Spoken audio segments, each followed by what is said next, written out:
Praise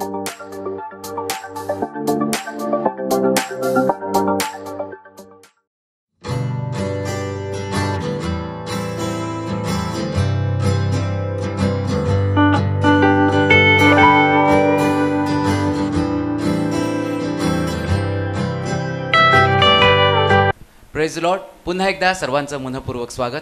pastor Manoj तेरोरे ministries या YouTube चॅनलमध्ये आपण या चॅनलला लाईक करूयात, सबस्क्राईब करूयात, अधिकाधिक लोकांपर्यंत हे चॅनल आपण शेअर करूयात, जेणेकरून परमेश्वराचं महान वचन अनेक लोकांपर्यंत पोहोचेल आणि परमेश्वराची जी योजना ह्या पवित्र वचनाच्या द्वारे आहे ते अनेक लोकांच्या जीवनामध्ये सफल होईल. म्हणून त्यासाठी आपण अनेक लोकांपर्यंत हे पण चॅनल पाठवूयात, शेअर करूयात आणि आपण सबस्क्राईब करूयात. तुम्हाला त्या ठिकाणामध्ये एक व्हॉट्सअप नंबर दिलेला आहे. जर तुमच्या जीवनामध्ये जर काही प्रश्न असतील, जर काही अडचणी असतील, तर तुम्ही त्या व्हॉट्सअप नंबरवर त्या प्रश्न, तुमच्या अडचणी तुम्ही पाठवू शकता. त्याचप्रमाणे तुमच्या जीवनामध्ये जर साक्ष घडली असेल तर ती साक्ष देखील तुम्ही त्या व्हॉट्सअप नंबरवर पाठवू शकता. जर तुम्हाला या ठिकाणामध्ये यायचं असेल, जर तो नंबर लागला नाही, जर तुम्हाला प्रार्थना विनंती द्यायची असतील, तर या ठिकाणामध्ये तुम्हाला 4 नंबर सांगत आहे.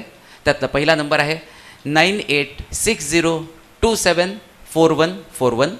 दुसरा नंबर आहे 9850144151.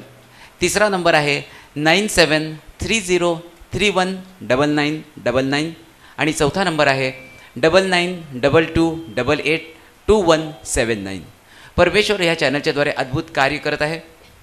एक बहीण सिस्टर रजनी या शिल्हो पेंटिकॉस्टलच्या सोलापूर या ठिकाणामध्ये 1 वर्षापूर्वी येऊन गेल्या होत्या आणि ज्यावेळेस या ठिकाणामध्ये वचन ऐकत होत्या, पास्टरांनी त्यावेळी सांगितलं होतं की जे लोक बाहेरगावरून आलेले आहेत आणि जे विश्वासाने ते आलेले आहेत आणि जे काही अडीअडचणी घेऊन ते आलेले आहेत, तर जाताना त्या अडीअडचणी त्यांच्या जीवनामध्ये राहणार नाहीत. आणि त्यांनी ते विश्वासाने ग्रहण केलं आणि 1 वर्षानंतर त्यांनी साक्ष सांगितली की ज्या वेळेस तिथे येऊन गेल्यानंतर त्या यायच्या आधी त्यांच्या पतीला खूप बरं नव्हतं. त्यांचे रिपोर्ट्स डॉक्टरांच्या दृष्टीने फार वेगवेगळे आले होते.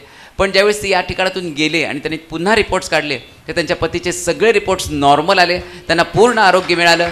त्याचप्रमाणे त्यांची अजून एक इच्छा तर या ठिकाणामध्ये घेऊन आली होती की त्यांना स्वतःचं घर पाहिजे होतं आणि 1 वर्षामध्ये परमेश्वराने त्यांना उत्तम सुंदर असं स्वतःचं घर देखील दिलं.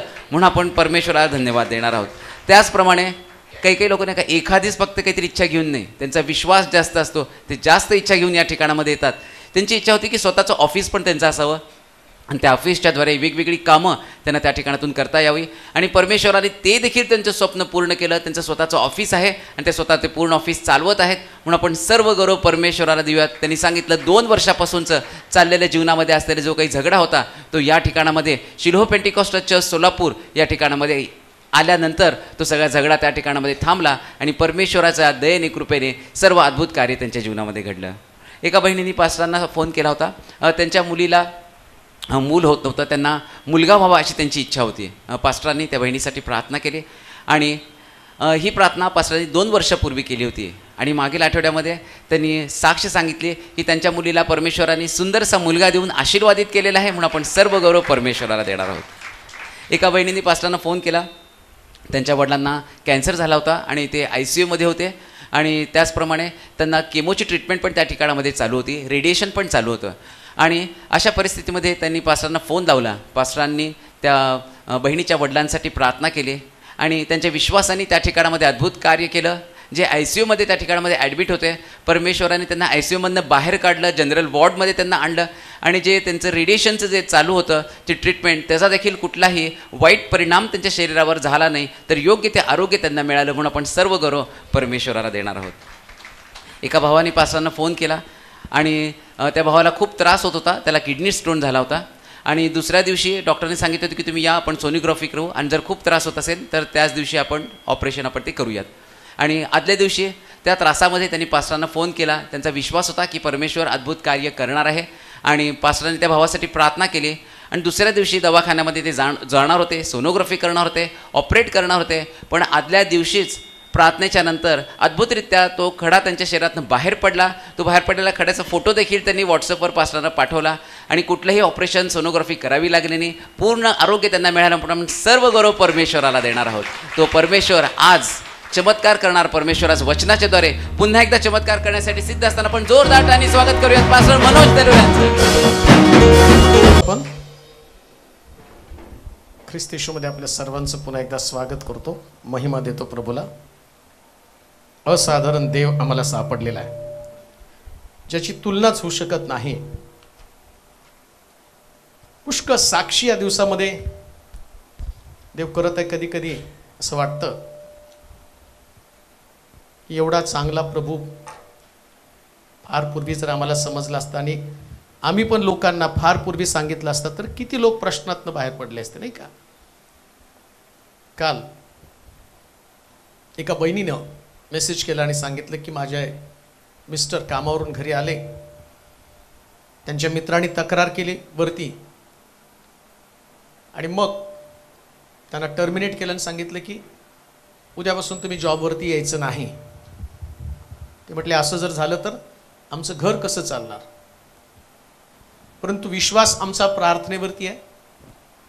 तुम्ही ओके टाईप करा आणि तुम्ही ओके टाईप केल्यावरती देव निश्चित काहीतरी करेल. आणि मग ते संपलं, प्रॅक्टिस संपली, वर गेलो मी, ओके टाईप केलं. मग मोबाईल स्विच ऑफ करून झोपी गेलो, कारण मी चालू ठेवला तर रात्रभर चालूच राहतो. सकाळची आज मी उघडलं आणि मग त्यांनी सांगितलं की तुम्ही ओके टाईप केलं. अर्ध्या तासानं सुपरवायझरचा फोन आला आणि त्यांनी सांगितलं तुम्ही सोमवारी ड्युटीवरती हजर व्हा. सगळं काही प्रभू करू शकतो, लक्षात ठेवा. मी तर असं वाटतं कधी कधी देव एखादी गोष्ट मुद्दाम घडवतो की लोकांना दाखवायचं की मी हे करण्यासाठी समर्थ आहे. आणखीन एक परिवार मागच्या आठवड्यात चर्चमध्ये आला होता, त्याची साक्ष पण तुम्ही ऐकली असेल. अदर कास्ट, प्रभूवरती विश्वास ठेवणारे परंतु जन्माचे ख्रिस्ती नाही, परंतु ख्रिस्तीपणाला सुद्धा लाजवेल अशी साक्ष त्यांच्या जीवनात घडली. यावेळेस त्यांचा कॉल मला पहिल्यांदा आला होता. त्यावेळेस त्यांनी सांगितलं की माझ्या मुलीला प्रेग्नन्सी राहत नाही, तुम्ही प्रार्थना करा. प्रार्थना केल्यावर प्रेग्नन्सी राहिली आणि मग चेकअपसाठी डॉक्टरकडे गेली तर डॉक्टरने त्यांना सांगितलं की आतमध्ये लेकराची वाढ प्रॉपर झालेली नाही, खूप कॉम्प्लिकेशन्स आहेत आणि ते तुम्हाला लेकरू काढावं लागेल. ते मग त्यांना मोठा प्रश्न पडला की एक तर एवढ्या वर्षानं प्रार्थनेनं मिळालं आणि त्यांनी बऱ्याच साक्षी ऐकल्या होत्या. मला परत कॉल केला, म्हटलं की तुमच्या प्रार्थनेनं देवानं लेकरू दिलंय पण त्याची पूर्ण वाढ नाही आहे आणि डॉक्टरने ते लेकरू ॲबॉर्शन करून काढून टाका म्हटले. मी म्हटलं काढू नका, डॉक्टरचं काम त्याच्यामध्ये असणारे दोष दाखवणं, येशूचं काम दोष रिपेअर करणं आहे. येशू ते करेल, तुम्ही तसं करू नका. आणि मग प्रार्थना केली, ते हॉस्पिटलमध्ये गेलं नाही, लेकरू काढलं नाही आणि गेल्या रविवारी ते चर्चला घेऊन आले. डॉक्टरने या लेकराला काढायला सांगितलं होतं पण देवाने एवढं सुंदर लेकरू माझ्या मुलीला दिलं, एवढं सुंदर लेकरू. लक्षात घ्या किती अद्वितीय अशा प्रकारचा देव आहे जो बारीक सारीक. आता साक्ष सांगायला गेलो तर मला असं वाटलं संदेश बाजूला राहील, एवढ्या साक्षी प्रभू रोज करतोय. आणि म्हणून जाणून बुजून मी स्टेटसवरती ठेवतो की तुम्ही ऐका, प्रभूचं काम पहा. देव जिवंत आहे, सर्वव्यापी आहे, सर्वांना पाहतो आणि सर्वांच्या समस्येचं निराकरण करतो. लक्षात ठेवा, जो प्रभू आम्हाला सापडलाय ना, तो प्रभू याच्यासारखा दुसरा कोणी असू शकत नाही. आणि तो आम्हाला धर्म देत नाही बरं का. विशेष येशूचं वैशिष्ट्य काय माहिती का, तो धर्म नाही देत. धर्म जगामध्ये अनेक आहेत आणि कोणताही धर्म मनुष्याला स्वर्गात नेत नाही. आणि धर्माचं शिक्षण माणसामध्ये तेढ निर्माण करतं, वादविवाद निर्माण करतं. परंतु येशू संबंधीचा विचार ज्यास तुम्ही करताना, त्यास येशू या जगामध्ये येण्याचा उद्देशच एक वेगळं मिशन त्याच्याकडे होतं. आणि त्या मिशनमध्ये येतानाच त्याने सांगितलं मनुष्याचा पुत्र हरवलेले शोधण्यासाठी आला. त्याचं मिशन वेगळं होतं, धर्म नाही स्थापन कर. तो कुणाला ख्रिस्ती करावं म्हणून पण नाही आला. आणि अजून एक तुम्हाला, सगळेच ख्रिस्ती स्वर्गात नसणार आहे, 100% नसणार. कारण तो म्हटलं बोलावलेले आणि निवडलेले. मग बोलावले निवडलेल्यांमध्ये फरक काय. आम्ही आमच्या कल्पनेप्रमाणे आम्ही ठरवतो हे स्वर्गात नसतील आणि ते स्वर्गात असतील. आणि कधी कधी आमच्या मनात जे असतं ना त्याच्या संबंधाने म्हणतो की देवानं त्यांचा न्याय करावा, जजमेंट करावं आणि त्यांना नरकात टाकून द्यावा. परंतु आज जी गोष्ट आम्ही पाहणार, मिशन प्रभूचं समजून घेतलं म्हणजे काय उद्देश आहे. मला वाटलं होतं की तुम्हाला जी स्टडी केला मी दुसरीकडे कुठंतरी द्यावा, परंतु ज्या दिवशी मी तुम्हाला तसं बोललो तर मला दुसऱ्या दिवशी नाही म्हटलं तुला तिथंच द्यायला पाहिजे. आधी तुझ्या लोकांचा अधिकार, मग बाहेरच्या लोकांचा अधिकार. मग जे 7 उद्गार प्रभूनं क्रूसावरती दिले, परंतु त्याची डेप्थ ज्यास तुम्ही समजून घ्याल, त्याचं मिशन ज्यास तुम्हाला समजून येईल, त्यास तुम्हाला कळेल की हा प्रभू वधस्तंभावर सुद्धा मानवजातीला शिक्षण देत आहे. आणि शिक्षण घेणारे त्याचे शिष्य या शिक्षणापासून वंचित होते. ऐका बरं का, 12 शिष्यातला एक शिष्य यहूदा इस्करियोत त्यांनी फाशी घेतली, तो मेला. परंतु 11 राहिले आणि 11 पैकी एक शिष्य वधस्तंभाच्या पायथ्याजवळ थांबला, त्याचं नाव योहान. म्हणजे शिक्षण घेताना ज्या प्रकारचं शिक्षण शिष्यांनी घ्यायला पाहिजे ते शिक्षण त्याने घेतलंच नाही. चमत्कार प्रभू करतो ते अद्भुत साक्ष, याच्या पुरतं त्यांचं जीवन, त्यांचं मिशन मर्यादित होतं. हा चला 5 भाकरी 2 मासे खाऊन टाकूया, चला आंधळ्याला दृष्टी मिळाली पाहूया, लंगडे चालायला लागले पाहूया. परंतु शेवटच्या क्षणापर्यंत आम्ही पाहिलं की आता क्रूसावरती जाण्याचा समय आला, त्यास येशूनं 12 शिष्यांना रात्री आपल्या जवळ घेतलं आणि त्यांना 12 शिष्यांना रात्री त्यानं शिकवलं पाय धुण्याच्या द्वारे. म्हणजे त्याला वाटत होतं की शिष्यांनी शेवटपर्यंत शिकावं. त्यास पेत्र म्हणतो की माझे पाय धुवू नका. त्यास येशू म्हणतो मी यासाठी करतो की तुम्ही असं करावं. म्हणजे त्याला वाटतं ज्या गोष्टी आम्ही ऐकल्या त्या कराव्यात. प्रॉब्लेम काय माहिती का, आम्हाला वाटतं ज्या गोष्टी आम्ही ऐकतो त्या दुसऱ्यांनी कराव्यात. शिष्यांचा प्रॉब्लेम काय होता माहिती का, ते नेहमी लोकांनी त्या गोष्टी कराव्यात म्हणून लोकांकडे पाहत होते. आणि येशू त्यांना घेऊन शिकवत होता कशासाठी, त्यांनी कराव्यात. आणि अजूनही शिष्यत्वामध्ये बदल झाला नाही बरं का. कधी कधी पुष्कळ वेळा आमच्या प्रार्थनेमध्ये, आमच्या सुवार्तेमध्ये काय असतं, यांनी बदलावं, त्यांनी बदलावं, त्यांनी बदलावं, त्यांनी बदलावं. परंतु लोक बदलावेत ही प्रार्थना करू नका, तुम्ही बदलावेत ही प्रार्थना करा. तुम्ही बदलायला पाहिजे.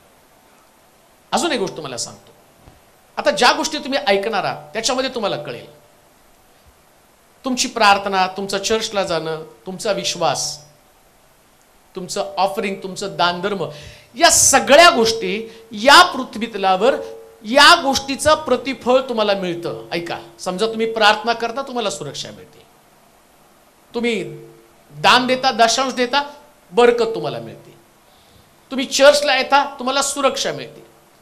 परंतु स्वर्ग राज्य मिळण्यासाठी जी आवश्यक गोष्ट आहे ती मात्र तुम्हाला बायबल जसं आहे तसं पाळल्यावरच मिळणार आहे. आणि ते कोणी पाळायचं, कोणी पाळायचं, म्हणून लक्षात ठेवा, पहिले कुणाला पाळायचं, मला. ज्या व्यक्तीला जीवनाचं हे रहस्य कळालं, कोणतं, की मला रोज बदलायला पाहिजे, प्रति दिवशी.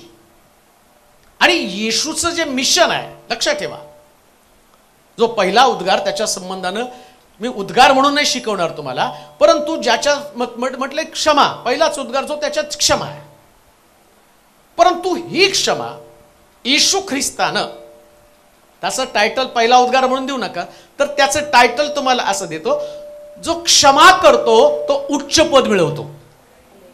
वचनातनं दाखवणार का, इकडून तिकडून नाही, वचनातनं काय त्या क्षमेमध्ये ताकद आहे. आणि ख्रिस्तानं हा उद्गार पहिल्यांदाच का उद्गारला, किंवा आता ख्रिस्तानं उद्गारलेले 7 उद्गार आहेत, परंतु जे क्रम लावला गेला त्यातला पहिल्या क्रमावरती क्षमा आले.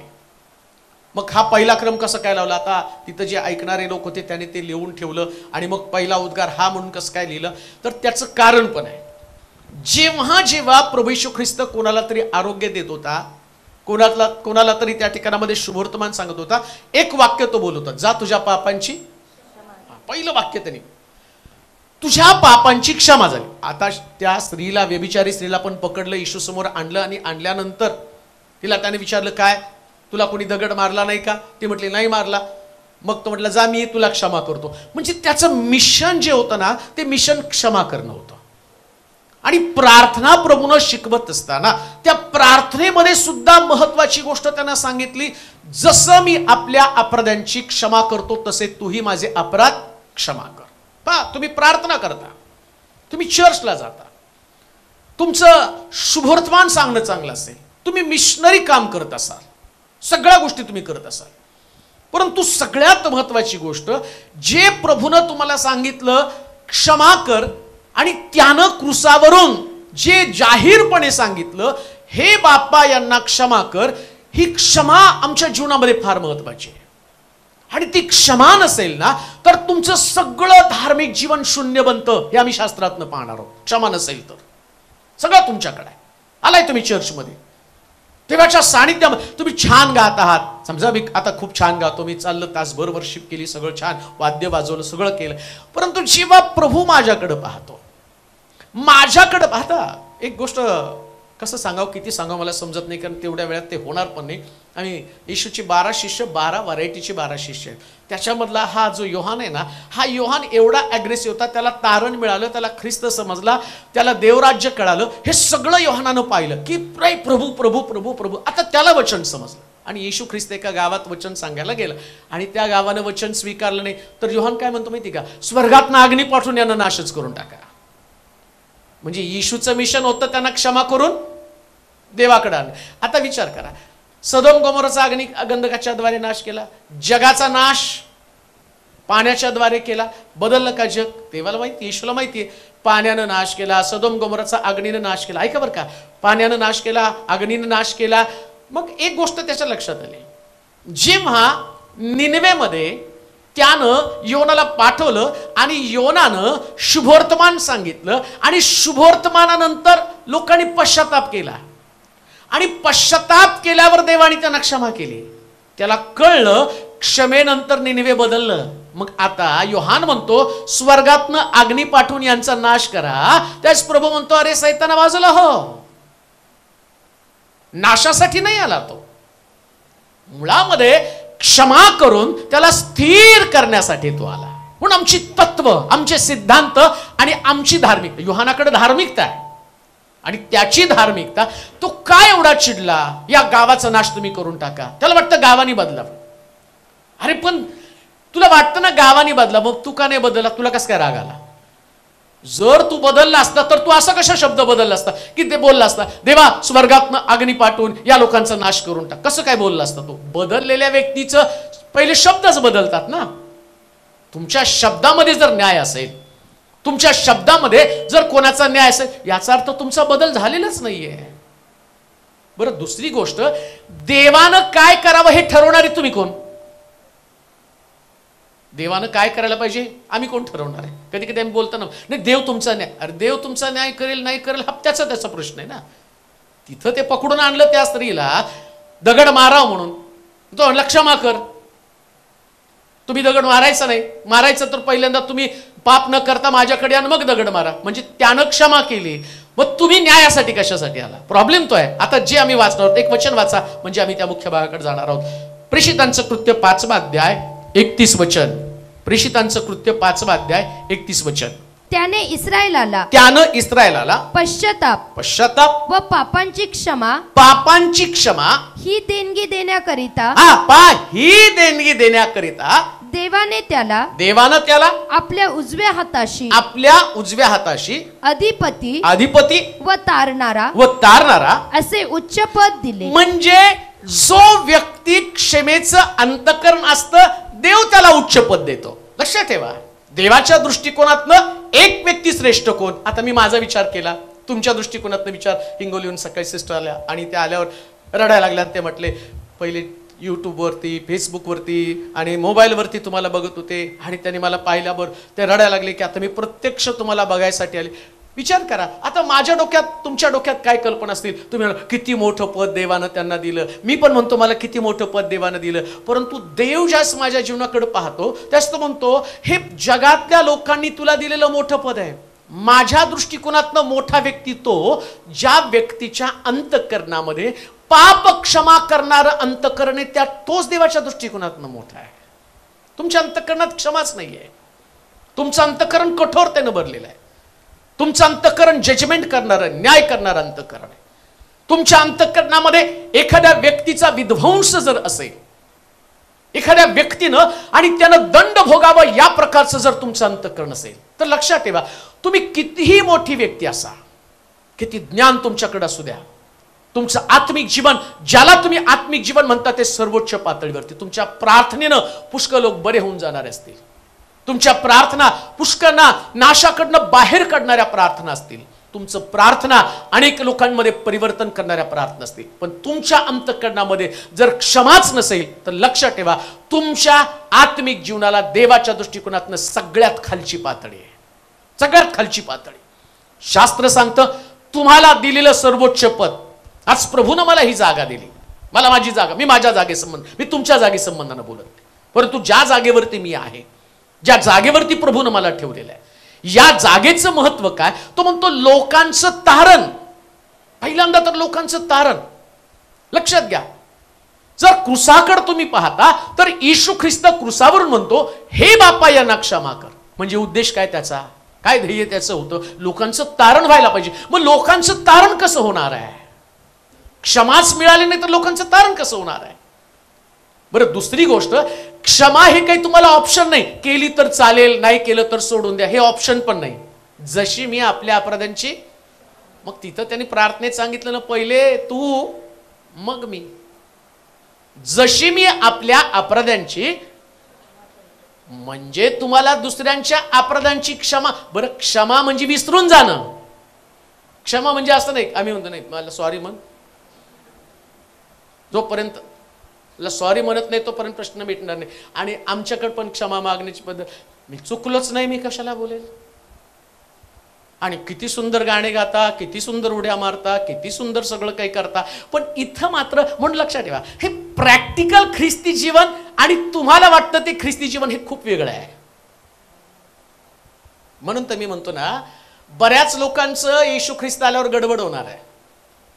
आल्याबरोबर का त्यास तोपर्यंत सगळ्याला वाटेल माझं पक्कच आहे, ठरलंय, मी पोचणार आहे स्वर्गामध्ये, माझं नाव फिक्सच करून ठेवलेलं आहे.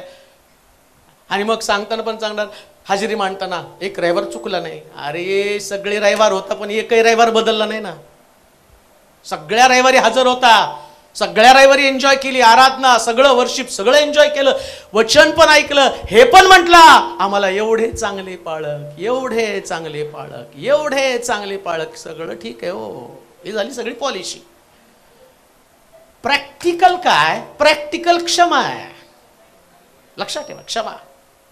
आणि लक्षात, तुम्ही कसं बसला, तुम्ही कशी प्रार्थना केली, हे देव चुकून पण ऐकत नाही. हे दाखवणार आहे वचनात मी तुम्हाला. तुम्ही कशी प्रार्थना केली, किती छान प्रार्थना केली, किती वेळ प्रार्थना केली, कुठं कुठं गेला, हे सगळं. आता होणार काय माहिती का? तो म्हणतो कदाचित सांगणाऱ्या व्यक्तीच्या द्वारे हजारो लोक स्वर्गात जातील, पण सांगणारच पोचणार नाही. असं बायबलचं गुपित आहे. मी सांगेल साऱ्या जगाला, जग पोचेल, परंतु तिथं गेल्यावर मी, अरे हे सगळे मी एवढ्यांना सांगितले, सगळे आतमध्ये मी बाहेर. तो त्या दिवशी ते कळेल त्याचं रहस्य. का? महत्वाची गोष्ट तुमच्यामध्ये होती. मला वाटतं एक वचन वाचा, म्हणजे तुम्हाला त्या ठिकाणामध्ये समजेल की क्षमा करणं किती त्या ठिकाणामध्ये महत्वाचं आहे. लुकाचं शुभवर्तमान 17वा अध्याय आणि त्याचं 3रं वचन. लुकाचं शुभवर्तमान, तुम्ही स्वतः सांभाळा, तुम्ही स्वतः सांभाळा. तुझ्या भावानं तुझा अपराध केला तर त्याचा त्याला दोष दाखव, आणि त्याने पश्चाताप केला तर त्याला क्षमा कर. त्याने, परत वाचा, तुम्ही स्वतः सांभाळा. तुझ्या भावानं तुझा अपराध केला तर त्याचा दोष त्याला दाखव. तुझ्या भावानं तुझा अपराध केला तर त्याचा दोष त्याला दाखव. कुणाचा अपराध केला तर? कुणाचा अपराध? तुझा अपराध. माझा अपराध केला. कधी कधी तर माझा अपराध नसतो, अपराध दुसऱ्याचाच असतो. मुळामध्ये एखाद्या भावानं तुझा अपराध केला तर तू काय केलं पाहिजे? त्याला दोष दाखव. आणि त्यांनी पश्चाताप केला तर त्याला क्षमा. आता क्षमेमध्ये पण पद्धत आहे बरं का, नाही तर बरेच लोक माझ्याकडे येतील. हुशार लोक आहेत ना आपले. मुळामध्ये आपल्या लोकांना काय असतं माहिती का? आम्ही नाही, यांनी केलं पाहिजे. आपल्यातली भावना काय? सगळं पाळकाने केलं पाहिजे, आम्ही काय करायला पाहिजे. पण पाळक देवाच्या वचनातलं सगळं तुम्हाला सांगत नाही, पण सगळं त्याला माहिती असतं. आता बघा, एखाद्याने तुझा अपराध केला त्याला दोष दाखवून त्याला क्षमा कर. ऐका, क्षमेची पद्धत किती सुंदर आहे ते तुम्हाला सांगतो. काय गमावता, काही चुकानंतर तुम्हाला क्षमा मिळते, परंतु काय तुम्ही गमावता हे पण समजावून घ्या. तो एखाद्या भावानं जर तुझा अपराध केला, दोन गोष्टी तुम्हाला सांगत आहे. ज्याचा अपराध केला त्याचा आणि त्याचा तो प्रश्न आहे. म्हणजे सूरजनी जर माझा अपराध केला तर शारोनचा मध्ये संबंधच नाही. बायबल सांगतं बरं का. कोण सांगतंय? मग प्रश्न कुणी सोडवायचा? सूरजनी आणि सोल्युशन काय त्याच्यामध्ये? सूरजनी माझा अपराध केला, मी फुगून बसलो आणि येतो प्रबोधन घेतो, मी ऑफरिंग टाकतो, उड्या मारतो, सगळं करतो, पण त्याला बघितलं की माझं तोंड फुगतं आणि स्वर्गातनं देव सगळं बघतो. बघा बरं का, म्हणून माझ्यासारखे पाळक कोणालाच नको. सूरज प्रेमाने मी नाही का धूनच काढते सगळ्याला. पण हे सत्य तुम्हाला स्वर्गामध्ये नेणार आहे. ऐका, येशू ख्रिस्तानं सुद्धा जेव्हा त्या शास्त्री पुरुषांकडे पाहिलं ना, तर तो म्हटला बाहेरून तुम्ही स्वतःला साफ करता, तुमची वाटी तुम्ही आतून साफ करत नाही. हे सगळं बाह्यस्वरूपी जीवन आहे. कोणतं? हे तुमची आराधना, तुमची वर्षी, तुमचं अमक, तुमचं हे सगळं तुमचं वर, तुम्ही वरून स्वतःला खूप पॉलिश केलंय, एकदम छान पॉलिश. आल्यावर लोक म्हणतील चर्च असावं तर शिलो असावं, वेल पॉलिश, एकदम छान आहे तुमच्याकडे. पण देव तुमच्याकडे पाहताना मुळात तुम्हाला बाहेरून तो बघतच नाही, तो आतमध्ये डोकायला सुरुवात करतो. आणि आतमध्ये पाहिल्यावर पहिलीच गोष्ट पाहतो क्षमा आहे का. बाकीच्या गोष्टी सगळ्यात दुय्यम आहे. ऐका, उधळ्या पुत्र उधळून आला. आता सगळेजण म्हणले त्याच्या बापाने त्याला क्षमा केली, मुलगा म्हणून त्याला घरामध्ये घेतलं, आणि मग किती मोठा त्याचा बाप आहे. पण ते तुम्हाला माहिती आहे का, मुलगा म्हणून स्वीकारलं पण संपत्तीचा वारस म्हणून स्वीकारलं नाही. ऐका बरं का, मुलगा म्हणून स्वीकारलं. चुका केल्या तो म्हणतो की आता मी तुमच्या घरामध्ये चाकर म्हणून मला राहू द्या. त्याचा भाऊ परत आल्यावर तो म्हणतो माझा हरवलेला मुलगा मला परत मिळाला, पण असं नाही म्हटला आता संपत्तीचा वारस मला परत मिळाला. कारण जेव्हा त्याचा मोठा भाऊ बाहेर थांबला त्यास तो काय म्हणतो माहिती का, माझ्यासाठी तू साधं एक कोरडू पण कापलं नाही, कोकरू पण कापलं नाही. तो काय म्हणतो माहिती का, हे सगळं तुझंच आहे. म्हणजे तो परत आल्यावर त्याने क्षमा करून फक्त मुलगा म्हणून स्वीकारलं, वारस म्हणून नाही. येते का लक्षात क्षमे संबंधानं? कधी कधी एखाद्यानं एखादी जागा सोडली, या चर्चमध्ये असताना एखाद्यानं एखादी जागा सोडली, क्षमा केलं म्हणजे परत तिला तिथं असतं हे डोक्यातनं काढून टाका. क्षमा केली म्हणजे मुलगा म्हणून स्वीकारलं, तू मुलगा आहे, ठीक आहे, तू ये चर्चमध्ये बस, काय करायचं. याचा अर्थ आता तुला पूर्वी माझी आणि माझ्या जवळची जागा होती, आता थोडी तुला ती माझ्या जवळची जागा आहे म्हणा. अरे मग तशी क्षमा असली, जो अधर्माची पेरणी करतो तो. म्हणून ही धार्मिकतेची कल्पना पण डोक्यात नका. बरेच बाळकानं क्षमा केली, आमकं झालं, बस करा. बाळक तुमचा बाप आहे, वचनातला तज्ञ आहे तो, मला माहिती कशी क्षमा करायची कसं स्थिर करायचं. दुसरी महत्वाची गोष्ट, तुम्ही ज्यावेळेस क्षमा करत नाही, ऐका, जेव्हा तुम्ही क्षमा करत नाही, शास्त्रात सांगितलं तुझ्या भावानं तुझा अपराध केला तर तू त्याला दोष दाखव. पण तो दोष दाखव ना, पण चार चौघात नाहीच तो दाखवायचा बरं का. कधी चार चौघात दोष दाखवू नका. का? कारण शास्त्र सांगतं तू कोपऱ्यात जर बोलला, मी कुठून बोलेल, तू कोपऱ्यात जरी बोलला तर मी धाब्यावरून बोलेल. आता तुम्ही चार चौघात जर पुकारा केला तर तुमचं पेपर आउट होईल. हो, काय नियम आहेत देवाचे. आत्मिक जीवनात किती काळजीपूर्वक तुम्हाला पावलं टाकावी लागतात, तुम्हाला कशा पद्धतीनं तुमच्या जीवनाची बांधणी करावी लागते, कशा पद्धतीनं तुमचं आत्मिक जीवन तुम्हाला जगावं लागतं. हा देव प्रॅक्टिकल देव आहे. जर तुझ्या भावानं, वाचा वचन ते परत, तुम्ही स्वतः सांभाळा, तुम्ही स्वतः सांभाळा, तुझ्या भावानं तुझा अपराध केला तर त्याचा दोष त्याला दाखव, आणि त्याने पश्चाताप केला तर त्याला क्षमा कर. त्याने दिवसातून 7 वेळा, किती वेळा? 7 वेळा 7 वेळा तुझा अपराध केला आणि 7 वेळा तुझ्याकडे परत येऊन मला पश्चाताप झाला आहे असे म्हटले तरी त्याला क्षमा कर. किती वेळा? 7. अहो आमच्याकडे वर्षात एकदा क्षमा करून दाखवा हो. दिवसात 7 वेळा काय करतात आणि तुम्ही काय त्याचं थोबाट ठेवता? इकडचं गाल तिकडं नाही झालं तर विचारा. आणि तेवढं करून येऊन तुम्ही सगळ्यात जास्त मोठी उडी तुमचीच असेल. शास्त्र काय सांगतं ते नीट ऐका. तुझ्या भावानं आता तुम्ही आठवड्यात एकदा येता आणि इकडं एक व्यक्ती दिवसात 7 वेळा तुमच्या घरातील 7 वेळा तुम्हाला चिमटा काढून जाईल, 7 वेळा तुमची निंदा करून जाईल, 7 वेळा तुम्हाला बोलून जातील आणि 7 वेळा तुम्ही त्याला म्हणायचं क्षमा केली का? जशी तुम्ही क्षमा कराल तसं. ऐका बरं का, काही काही गोष्टी शास्त्रामधल्या इतक्या रहस्यमय त्या गोष्टी तुम्हाला सांगतो. क्षमेची ताकद मी तुम्हाला समजावून सांगणार आहे. काय होतं बघा, एकदा एका व्यक्तीला राजानं पकडलं, 1 लाख रुपये त्याचं देणं होतं, त्याला टाकून दिलं जेलमध्ये. मग त्याची लेकरं, बायको लेकरं सगळे, तो म्हटला माझी बायको लेकरं आहेत आणि मला तू जेलमध्ये टाकलं तर त्यांचं कसं होणार आहे? क्षमा न करण्याचा परिणाम मी तुम्हाला सांगतो कशा पद्धतीने. असं लिहिलंय शास्त्रामध्ये, त्यानं तुमची सगळी पापं मोरबंद करून थैलीमध्ये घालून समुद्रात टाकून दिली, परत ती तुमच्याकडे येऊ नये. मग क्षमा न केल्यानं काय होतं ते मी तुम्हाला सांगतो. आता काय झालं, हा व्यक्ती आला, तो गयावया करायला लागला. राजानं त्याला क्षमा केली, म्हटलं काढून टाकायला जेलमध्ये आणि याला तिथं ठेवू नका. बाहेर काढलं. बाहेर काढल्याबरोबर इतका आनंद त्याला झाला, मला 1 लाखाची क्षमा केली. आणि समोर आला 100 रुपयासाठी गचंडी पकडली आणि त्याचे सगळे बायका लेकरं त्यांनी टाकून दिले. राजाच्या कानावर ही बातमी गेली. आता राजानं 1 लाख रुपयाची क्षमा केली होती, म्हणजे देवानं पण तुमची सगळ्याची सगळी पाप आहेत. सगळ्यात लक्षात ठेवा, तुमचं पाप तुम्हाला प्रिय आणि तुमच्या काय होतं माहिती की माणसाचं, त्याला माझं पाप म्हणजे काहीच नाही, माझं पाप म्हणजे एकदम बारीक आहे. असला चष्मा आमच्या डोळ्यावरती आहे त्या भिंगाचा. ती दुसरी गोष्ट मोठी दिसते आणि आपली गोष्ट बारीक दिसते. दुसऱ्याचं पाप एकदम मोठं. असला चष्मा कोणाकडे नाही.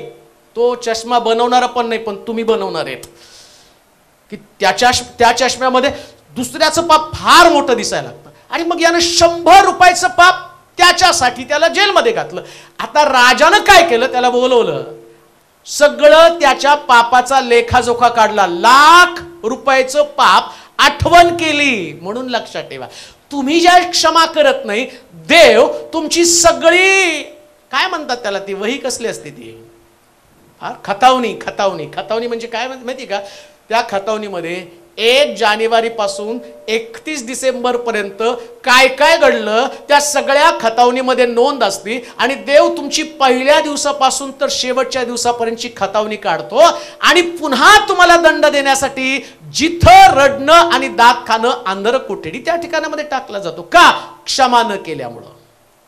जेव्हा तुमच्यामध्ये कोणाविषयी द्वेष भावना आहे, मत्सर आहे, येशू ख्रिस्त म्हणतो, हे बाप्पा यांना क्षमा कर, कारण हे काय करतात ते त्यांना कळत नाही. आज पण प्रभू हीच गोष्ट करत आहे. तो जो ती जी त्याची प्रार्थना होती, ती प्रार्थना या जगातल्या लोकांसाठी नव्हती. कोण होती क्रुसावरती देणार त्याला? नीट ऐका, कोण क्रुसावरती त्याला देत होते? धार्मिक लोकांनी त्याला क्रुसावरती दिलेलं आहे.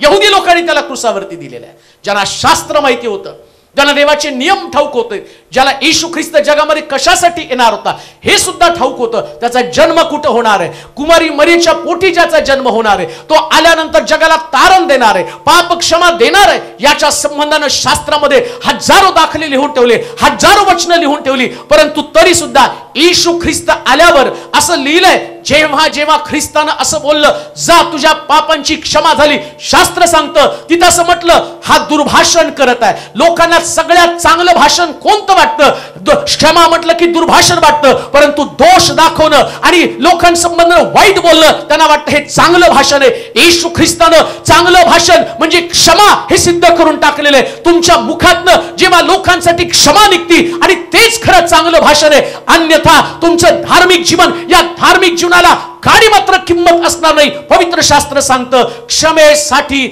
आमचं अंतःकरण तयार असणं गरजेचं आहे. जर क्षमा करत नाही तर आम्हाला क्षमा कधी मिळू शकत नाही. मग येशू म्हणतो, हे बाप्पा यांना क्षमा कर. क्षमा ही जगातली सगळ्यात महत्वाची गोष्ट, जी क्षमा तुम्हाला सर्वोच्च जागी घेऊन जाते. अजून एक गोष्ट मी तुम्हाला सांगतो. योसेफ 11 भावंडांपेक्षा 12 पुत्रांपैकी योसेफ सगळ्यात वरच्या जागी पोचला. त्याचं कारण काय माहिती का? त्यानं आपल्या भावांना क्षमा केली. असंच नाही पोचले. म्हणून आज एक गोष्ट तुम्हाला सांगतो, कोणी तुमच्याविषयी काही बोला, तुम्हाला जर वर जायचंय तर तुम्ही क्षमा करा. हालेलुया. आमेन म्हणाल का जोरात? आमेन. मी म्हणतो त्यांना तीच काम आहेत. तुमचं काम क्षमा करणं आहे. हालेलुया. अब तुम्ही कशाला, त्यांनी त्यांचं काम सोडत नाही, तुम्ही कशाला तुमचं काम सोडता? तुम्ही तुमचं काम रेटून करायचं, त्यांना त्यांचं काम रेटून करू द्या. त्यांचं काम त्यांची जागा खाली घेऊन जाणार आहे, तुमचं काम क्षमा करत करत तुम्ही वर जाणार आहात. हालेलुया. इतकं सोपं आहे, साधी गोष्ट आहे. पण लक्षात आहे, प्रॅक्टिकल जीवन काय? प्रेज द लॉर्ड करणं बघत पण नाही देव. ती फॉर्मॅलिटी झाली हो. आला जेवायला बसा, या या या या, अहो बैठो बैठो बैठो बैठो. इथं नाही, इथं क्षमा बाहेर पडते. मन एकदम स्वच्छ. लक्षात ठेवा, देव त्याच्या घरामध्ये आल्यावर, ऐका बरं का, इथं आल्यावर तो तुमचे सगळ्यांचे चेहरे तपासत असतो. बॉडी लँग्वेज, तुमचं बसणं, म्हणून म्हटलं त्याचं तुमचं बसणं, उठणं, निजणं, चालणं, बोलणं बारकाईनं बघतो. म्हणजे अहो मी बघतो इथून आल्यावर कुणाचं कोणाशी फिसकलंय, आम्हाला दिसतं, लगेच ते अंदाज येतो, इनका इनका हो गया. ते दिसतेच की बसले बसले हे त्याच्याशी बोलत नाही, त्याच्याशी बोलत नाही, याला. मग विचार करा, तो नाही बारकाईनं बघत असेल, आणि तो म्हणतो आता थोड्या वेळाने हे उड्या मारणार बरं का. तो बारकाईनं बघतो, आणि मग तुमच्या उड्या पण तो बघतो, तुमचा रिस्पॉन्स पण तो बघतो. मुळामध्ये तुम्ही इथं आल्यावर इथं तुम्हाला बदलावंच लागतं. बदललाच नाही तर उपयोग काय त्याचा? मुळात तुमचं परिवर्तन व्हायला. आणि मला तुम्हाला एक गोष्ट विचारू द्या, प्रभूनं तुम्हाला क्षमेसाठी बोलवलं, तुम्हाला क्षमा करावीच लागते. कशासाठी क्षमा करावी लागते? कारण तुम्हाला क्षमा मिळावी. तुम्हाला क्षमा मिळवण्यासाठी क्षमा करावीच लागणार आहे. म्हणून क्षमे संबंधानं काय म्हटलं, जर तुझा भाऊ चुकला, सगळ्यात उत्तम काय, जर एखादी व्यक्ती चुकली, दोष दाखवा. आणि कुठं कधी क्षमा करायची? वाचते वचन, तुम्ही स्वतः सांभाळा. तुझ्या भावाने तुझा अपराध केला तर त्याला दोष दाखव. आणि त्याने पश्चाताप केला. कधी क्षमा करायची? पश्चाताप केला. तो जर म्हणला माझं नाही चुकलं तर मरू द्या. आधी सांग त्याला, बाबा चुकलंय, पण काही टिळक असतील, मी चुकलोच नाही, मी छडी खाणारच नाही, मग मरू द्या. पण तुम्ही सांभाळा, तुम्ही दाखवा, चुका दाखवा. अजून एक गोष्ट मला सांग, ज्यानं चूक दाखवली ना त्याच्याबद्दल रोष ठेवू नका. चुका कबूल करा आणि जीवन नीट करून टाका. दोष दाखवणं पण तितकं महत्वाचं का? असं लिहिलं, एक वचन वाचा म्हणजे तुम्हाला समजेल की त्या ठिकाणामध्ये क्षमा हे किती महत्वाचं आहे. करंथीकराचं दुसरं पत्र, दुसरा अध्याय 10 आणि 11 वचन. करंथीकराचं दुसरं पत्र 10 आणि 11 वचन. ज्या कुणाला तुम्ही एखाद्या गोष्टीची क्षमा करिता त्याला त्याबाबत मीही क्षमा करीतो. मी पण क्षमा करतो. कारण मी क्षमा केली असली तर ज्या कशाची क्षमा केली ती तुम्हा करिता ख्रिस्तासमक्ष केली आहे. अशा हेतूने की आपल्यावर सैतानाचे वर्चस्व होऊ नये त्याचे विचार आपल्याला कळत नाही. कुणाचे विचार कळत नाही? असे नाही, सैतानाचे विचार कळत नाही. सैतान तुम्हाला क्षमा, तो काय म्हणतो माहिती का? चर्चलाच आपण क्षमा करू नकोस.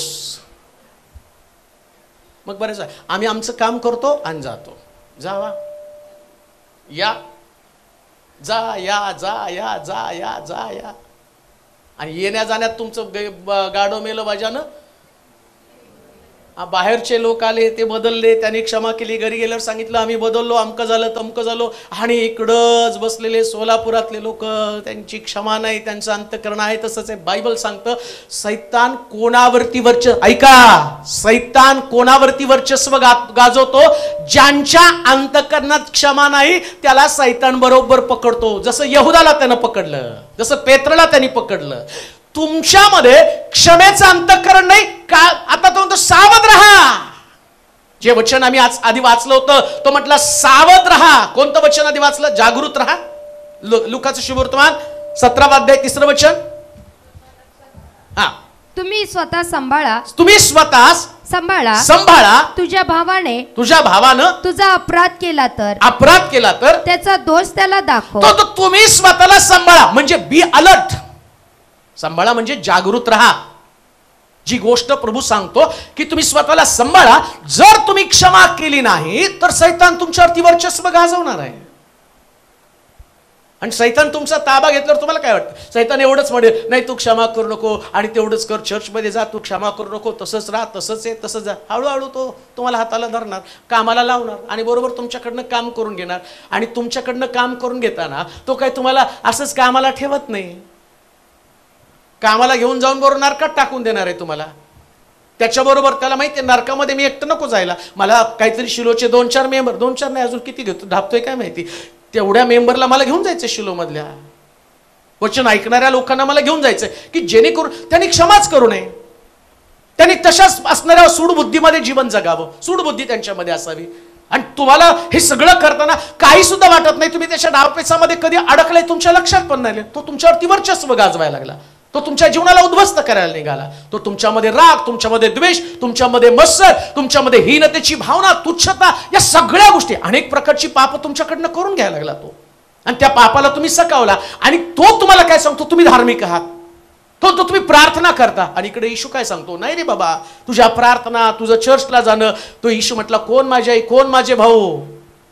जे माझं वचन ऐकतात, माझ्या बरोबर समोर बसलात, तेच माझे आई, तेच माझे भाऊ. तुम्ही आता येऊन देवाचं लेकरू, तुम्ही बापा बापा म्हणून त्याला प्रार्थना सादर केली. तो म्हणतो तू वचनच ऐकून बदलच केला नाही, क्षमाच केला नाही, याचा परिणाम तू माझं लेकरू नाहीच आहे. तू त्याचा लेकरू आहे.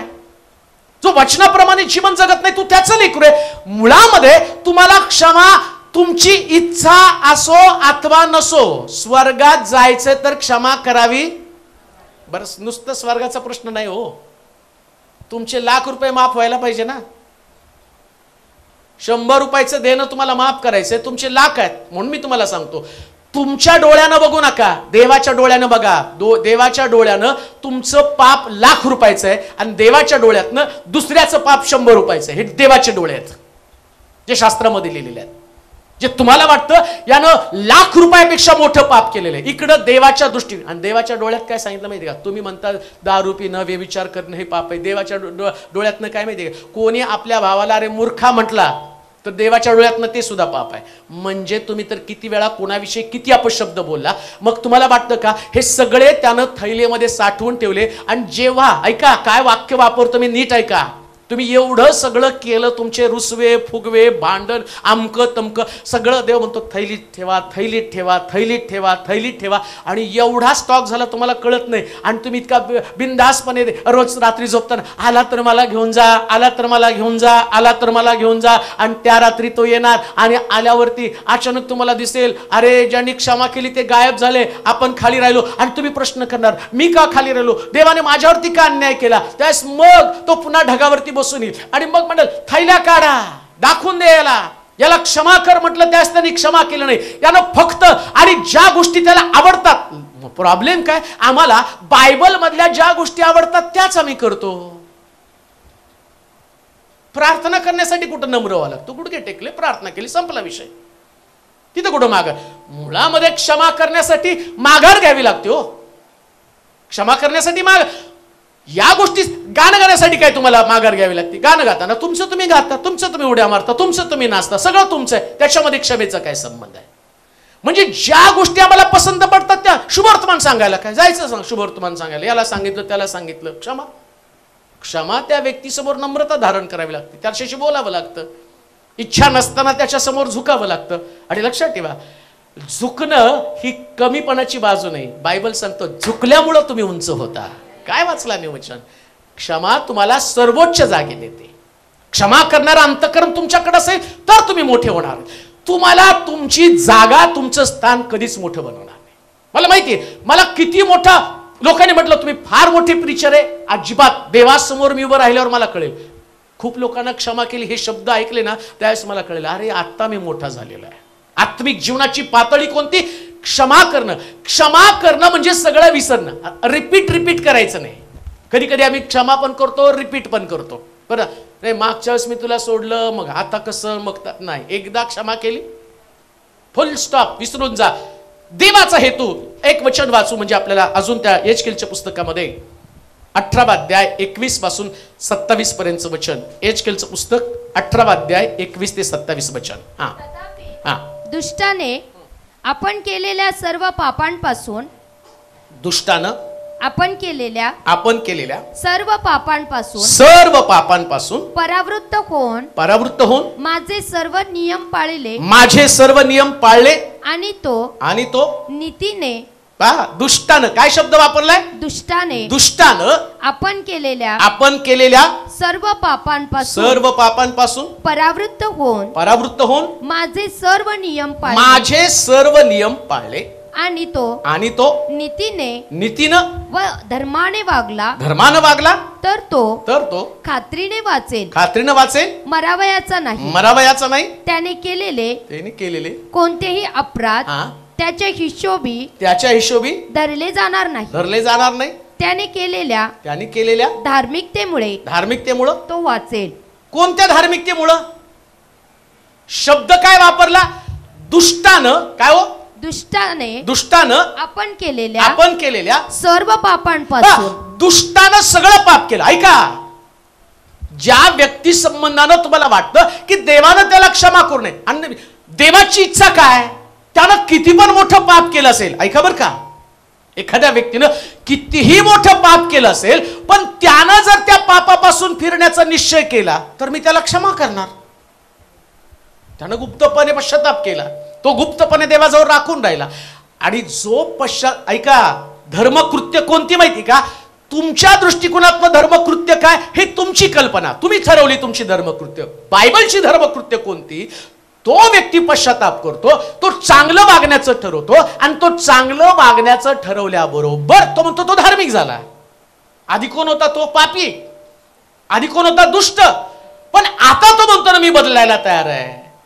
आता त्याला वाटतं ना मग पश्चाताप करायला तयार आहे. तो म्हणतो की हा सगळा प्रश्न माझा आहे. धार्मिकता मी ठरवणार. धार्मिकता तुम्ही कोण ठरवणार? मी कोण तुमची धार्मिकता ठरवणार? तुम्ही कोण माझी धार्मिकता ठरवणार आहे? आता तुमच्या दृष्टिकोनातनं तुमच्या, आता पाप माझ्याकडे तुम्ही पाहिलं तर तुम्ही नाही, बाळक म्हटल्यावर त्याने असं नाही करायला पाहिजे, म्हणजे तुम्ही धार्मिकता ठरवली की नाही? लगेच बाळक कशी वागतात? बाळकानं असं नाही करायला पाहिजे, बाळकानं तसं नाही केलं पाहिजे, बाळक कसे आहेत, बाळक कसे. अरे गप्प बसा. इथं देव दुष्टा संबंधाने बोलतो. आधी तो दुष्टाईमध्ये होता, पाप करत होता, आणि त्यानं ठरवलं आजपासून मी दुष्टाई सोडून देणार. तो म्हटला मी याला धार्मिक बनवलं. मग कशाला एवढा काथ्याकोट हिशोब करत बसता? एवढं कॅल्क्युलेशन, एवढे हिशोब करत बसायचं, हे चुकलं ते चुकलं. काही लोक दुर्बीण घेऊनच बसलेले असते. दिसूच द्या. आणि तुमच्याकडं त्याने लय मोठी दुर्बीण लावून बसलेला आहे का? ज्या दुर्बीणमध्ये तुम्ही लोकाला बघता ना, त्याच्यापेक्षा मोठ्या दुर्बीणमधनं तुमचं गुप्त पाप सुद्धा तो बाहेर काढतो. आणि लक्षात ठेवा, इथं असं लिहिलं, ज्यानं कितीही मोठं पाप केलं. मला एवढा आनंद वाटला ते वचन वाचताना. अरे म्हटलं काय देवाची योजना आहे. येशू ख्रिस्त क्रुसावरती पहिलंच वाक्य बोलतो, हे बाप्पा यांना क्षमा कर. त्याचं मिशन स्पष्ट करतो. काय माझं मिशन आहे?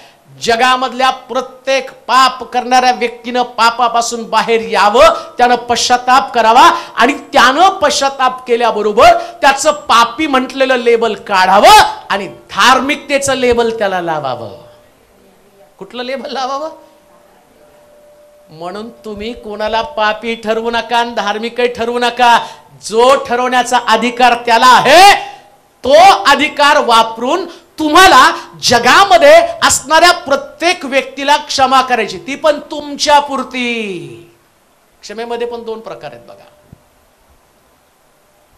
असं म्हटलंय, जर एखाद्या भावानं तुझा अपराध केला तर त्याला दोष दाखवून तू, पण कधी कधी काय होतं, एखाद्या व्यक्ती क्षमा करायला आम्ही पण त्याला करायची नाही क्षमा, म्हणजे ज्याचा गुन्हा झाला तो जाऊन त्याला क्षमा करायला तयार असतो, पण एक व्यक्ती असतो नाही नाही आता केलं ना डोक्यावर बसतील का, तुमचं डोकं एवढं मोठं आहे का? अरे तुमच्या डोक्यावर 5 किलोची पिशवी बसत नाही, 50 किलोचा माणूस कसा बसणार आहे? पण डायलॉग तर मारताना लक्षात ठेवा, क्षमा करताना नेहमी लोकांना क्षमेसाठी प्रोत्साहन द्या. आमेन म्हणाल का? क्षमेसाठी प्रोत्साहन द्या. अजून एक गोष्ट तुम्हाला सांगतो, जो व्यक्ती क्षमेला प्रोत्साहन देत नाही, एक वचन वाचा म्हणजे तुम्हाला समजेल. फार सुंदर प्रभूनं मला त्या ठिकाणामध्ये बऱ्याच गोष्टी सांगितल्या. लुकाचं शुभवर्तमान 1 अध्याय 77 वचन, लूक 1:77. हा काय म्हटलंय वाचा, क्षमेमध्ये काय, क्षमा सर्वोच्च काय?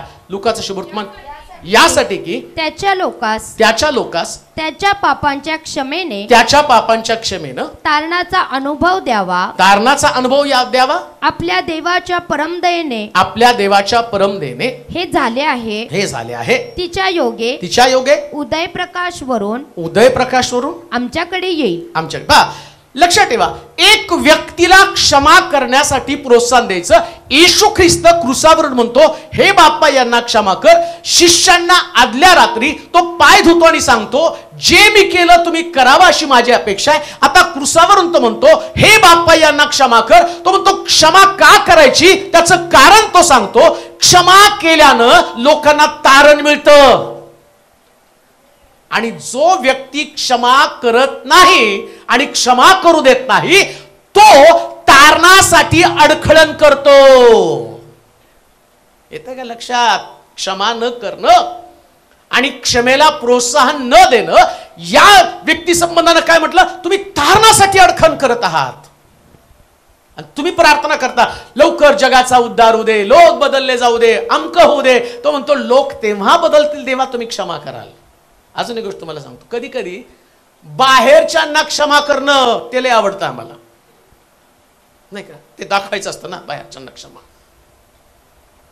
आतमध्ये तिथं नाही का? तर बाहेरचे लोक खूप चांगले म्हणतात ना, हा काय चांगले पाळक आहेत, आम्ही किती रागवलो तरी आम्हाला गोडीने घेतात, घरातल्या लोकांना नाही. लक्षात ठेवा, पहिल्यांदा यहुद्यात पहिले मंडळीत क्षमा पूर्ण होऊ द्या, मग बाहेर करा. पहिले घरात क्षमा करा, मग बाहेर क्षमा करा. क्षमेची प्रोसेस तुम्हाला रोज करावी लागते. आणि क्षमा एका संदेशापुरती नसते. आता झाला क्षमेचा संदेश ऐकला, लोक आजच्या दिवशी क्षमा करतील, दुसऱ्या तिसऱ्या आठवडी विसरून जातील. म्हणजे लोक रोज चुकणार, दिवसात किती वेळा तो येईल, म्हणजे आठवड्याचे किती वेळा चुकेल तो? 49 वेळा. किती वेळा? म्हणजे समजा तो आठवडाभर तुम्हाला भेटला नाही, आठवड्यात एकदा आला नाही, 49 वेळा क्षमा केली तर, पाप केलं तर किती वेळा क्षमा करायचं? आणि मग त्याने सांगितलं, त्याच्या पुढे जाऊन अजून गणित त्यांनी वाढवलं, 7च्या 70 वेळा, म्हणजे किती? 490 वेळा एका दिवसात, वर्षात नाही, एका आठवड्यामध्ये नाही. म्हणजे क्षमा तुम्हाला रोज करायची, रोज चुकू द्या लोक. आणि का क्षमा करायची माहिती? त्यांचं तारण व्हायला पाहिजे. प्रार्थने नाही तारण होणार आहे. आता मी म्हटलं चला प्रभू जगाचं तारण दे, जगाचं तारण दे, ते त्यांची ती प्रार्थना ऐकून त्याचं डोकं फिरतं. हे नुसते पोपटासारखी प्रार्थना करतात, देवा जगाचं तारण दे आणि लोकांना सत्य समजू दे, अमक होऊ दे, तमक होऊ दे. बस, पोपट नाही तुम्ही, आत्मिक बना. आत्मिक लोकांचं वैशिष्ट्य ते लोक क्षमा करणारे लोक आहेत. 7 शब्दाविषयी सगळ्यांच्या अंतर. आता 7 शब्द कोणाला बोलवणार, कसं बोलवणार? अरे सगळ्याला गावाला बोलू द्या. मी तर म्हणतो येशूला बोललं तरी क्षमाच नाही करायचं तर फायदा काय हो? समजा येशूलाच बोलवलं आणि त्याने सांगितलं, इकडं क्रुसावर सांगितलं, जा हे बाप्पा यांना क्षमा कर. कुठं शिष्य त्यांच्यामध्ये तेच गोंधळ होता. आधी पण त्यांचं तेच, आता पण त्यांचं तेच, प्रॉब्लेम त्यांच्यामध्ये तेच असणार आहे. पण एक गोष्ट मी तुम्हाला सांगतो, जर तुम्हाला मोठं व्हायचंय तर लहान बना. आणि लहान व्यक्तीच क्षमा करू शकतो, मोठा व्यक्ती नाही बनणार. क्षमा करणं फार गरजेचं आहे. लोकांच्या तारणासाठी क्षमा करणं गरजेचं आहे. म्हणून एचकेलच्या पुस्तकामध्ये काय लिहिलं, परत वाचा. तथापि दुष्टानं आपण केलेल्या सर्व पापांपासून परावृत्त होऊन परावृत्त होऊन माझे सर्व नियम पाळले, माझे सर्व नियम पाळले आणि तो नीतीनं व धर्माने वागला, तर तो खात्रीने वाचेल, मरावयाचा नाही. त्याने केलेले कोणतेही अपराध त्याच्या हिशोबी धरले जाणार नाही. त्याने केलेल्या धार्मिकतेमुळे तो वाचेल. प्रभू परमेश्वर 27 पर्यंत प्रभू परमेश्वर म्हणतो दुष्टाच्या मरणानं मला संतोष होतो काय? त्याने आपले मार्ग सोडून देऊन वाचावे याने मला. म्हणजे तुम्ही क्षमा करत नाही म्हणजे त्याला पुन्हा त्या मार्गामध्ये घालवता. काय बोलायचं प्रभूला? एक व्यक्तीला बदलण्याची इच्छा आहे. समजा एक दारुड्या पूर्वी दारू पित होता आणि आता तो बदलण्यासाठी तुमच्या जवळ आला. तो दारुड्या बदलत आहे आणि बदलाची प्रोसेस सुरू होत असताना एका रात्री त्याची दारू थोडी सुटणार आहे. पण त्याला तुम्हाला मदत तर काय? तुम्ही तिकडे हा दारू पित होता, हा पूर्वी हा दारुड्या होता बरं का, हा गटरात पडायचा, ऐका हा गटरात पडायचा, सगळे लोक याला थुकायचे. अरे तो पूर्वी पित होता आता नाही पित, तो पूर्वी पित होता आता नाही पित. मग पूर्वीची सगळी स्टोरी तू सांगायला लागल्यावर देव पण तुझी स्टोरी पूर्वीची काढून ठेवतो, कॅसेट काढतो. मुळामध्ये देवाचा हेतू काय? एक व्यक्ती पाप करत आहे, त्या पापातनं त्याला क्षमा कशासाठी? हे बाप्पा यांना क्षमा कर. उद्देश काय त्याचा? सगळ्यांनी पापातनं बाहेर यावं हा उद्देश आहे. आणि त्या उद्देशानं तो प्रार्थना करतो, हे बाप्पा यांना क्षमा कर. आणि काय म्हणतो? हे काय करतात ते त्यांना कळत नाही. बरं कोणाला म्हणत आहे तो क्षमा कर? हाही प्रश्न आहे. कोणाला क्षमा कर म्हणत आहे? चोर लुटारूंना म्हणतो क्षमा कर? नाही, धार्मिक लोकांना म्हणतो क्षमा कर. कोण? ज्या यहुद्यांनी त्याला क्रुसावरती दिलं त्यांना म्हणतो तो क्षमा कर. ज्यांनी शास्त्राचं अध्ययन केलं, ज्यांनी शास्त्रातल्या गोष्टी जाणून घेतल्या, जे लोक शास्त्र लोकांना शिकवत होते, तो म्हणतो यांना क्षमा कर. का? तर ते म्हटले याचं रक्त आमच्यावरती व आमच्या मुलाबाळांवरती होते. कळत पण नाही त्यांना काय मागत आहे, कोणत्या गोष्टी पाहतायत. लक्षात ठेवा, जेव्हा तुम्ही आत्मिक जीवनाकडे पाहता ना, त्यास प्रभू तुमच्यामध्ये क्षमा नसती, त्यास देवाला त्या गोष्टीबद्दल भयानक वाईट वाटतं. का? क्षमा नसणारं अंतःकरण देव त्या हृदयाकडे तुच्छतेने पाहत असतो. हे ट्रेट, ज्या हृदयामध्ये क्षमा नाही त्या हृदया संबंधानं देवाच्या अंतःकरणामध्ये त्या व्यक्ती संबंधानं तुच्छता. नीट ऐका, तुच्छतेने देव त्याच्याकडे पाहत असतो क्षमा नसल्या कारणानं. आणि शास्त्र काय सांगतं? क्षमा सुद्धा सूर्य मावळायच्या आत केली पाहिजे. एवढे वर्ष घालवायचे नाही वाया. आणि मग तुम्ही किती वर्षाचे सिनियर ख्रिस्ती ज्युनियर ख्रिस्ती, त्याच्यातही आम्हाला लई प्रौढी असते. आम्ही एवढ्या पिढ्याचे आहोत तेवढ्या पिढ्याचे आहोत. नाही हो, सत्य ज्या दिवशी तुम्हाला समजतं, नीट ऐका बरं का, हा संदेश माझा विश्वास आहे ज्या दिवशी लोक ऐकतील सगळी बिघडलेली नाती पुन्हा नीट होणार आहे 100%. मला आठवतं की बऱ्याच ठिकाणामध्ये या गुड फ्रायडेच्या निमित्तानं मी का हे चर्च सोडून जातो, मला नाही आवडत इकडच्या लोकांना सोडून बाहेर जाऊन उपदेश करायचं, त्या लोकांना द्यायचं. पण जेव्हा जेव्हा ज्याही चर्चेसमध्ये मी जाऊन आलो तिथं खूप नाती देवानं रिस्टोर केलेले. का? कारण लोकांना बदलण्याची गरज आहे. हे क्षमा आहे, हे तुमच्या जीवनामध्ये मोठा बदल. प्रभूची इच्छा काय? प्रत्येकाचं परिवर्तन व्हावं, तारण व्हावं, हृदय नीट व्हावं. म्हणून देव तुमच्याकडे पाहत असताना तो प्रॅक्टिकली तुम्हाला बघत आहे. कसं आहे तुमचं हृदय? क्षमा आहे का त्याच्यामध्ये?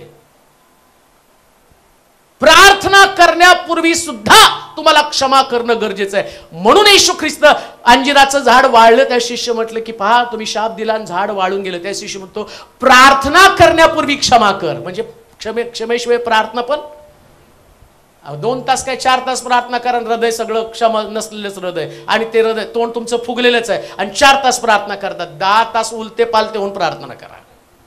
उपास धरा, नाहीतर गडबडा लोळा, नाहीतर अजून काय तुमच्या अंगाला ठिचून घ्या, इकडून अश्रू येऊ द्या, इकडून अश्रू येऊ द्या. कपाळ बडवून घेऊन जरी प्रार्थना केली तो म्हणतो पहिले क्षमा कर मग सगळे ऍक्शन कर. लक्षात ठेवा, एवढं महत्वाचं आहे, एवढं महत्वाचं आहे. म्हणून म्हटलं जेव्हा प्रॅक्टिकल क्षमा काय तुम्हाला कळेल ना, त्यास तुम्ही तुमच्या जीवनाची तुलना करणार, अरे माझ्याकडे हे नाही. लक्षात ठेवा, जेव्हा प्रभू तुमच्या हृदयात डोकवेल ना, हे हृदय स्वच्छच पाहिजे. कशाला स्वच्छ पाहिजे?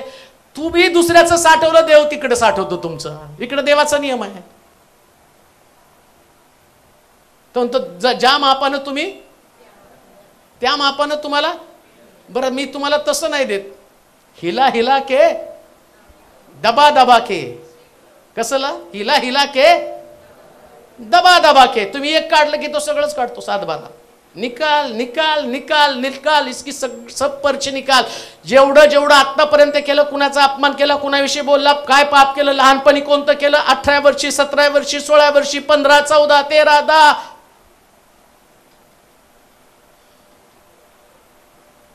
मग सोपं काय? कळत पण वळत नाही. सगळ्यात सोपं काय? आणि कशाला क्षमा करायची? क्षमा केली तर प्रार्थना ऐकतो. क्षमा केली तर.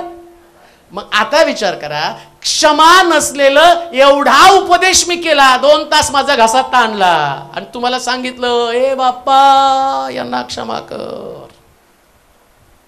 तिकडून त्याचा आवाज येतो, अरे बाबा पहिले तुला मला क्षमा करावी लागेल का, तर तू कोणाला क्षमा करत नाही. एवढा तुझ्या मनामध्ये ताठ आहे, तुला क्षमेची गरज आहे. ऐका, देवाच्या अंतःकरणामध्ये काय नेमकं आहे, तो पाप्यानं. आता परत योनाच्या पुस्तकामध्ये जाऊया. 3रा अध्याय 5 ते 10 वचन. योनाचं पुस्तक 3रा अध्याय 5 ते 10 वचन पटकन वाचा. योनाचं पुस्तक 3रा अध्याय. हे देवानं सांगितलं.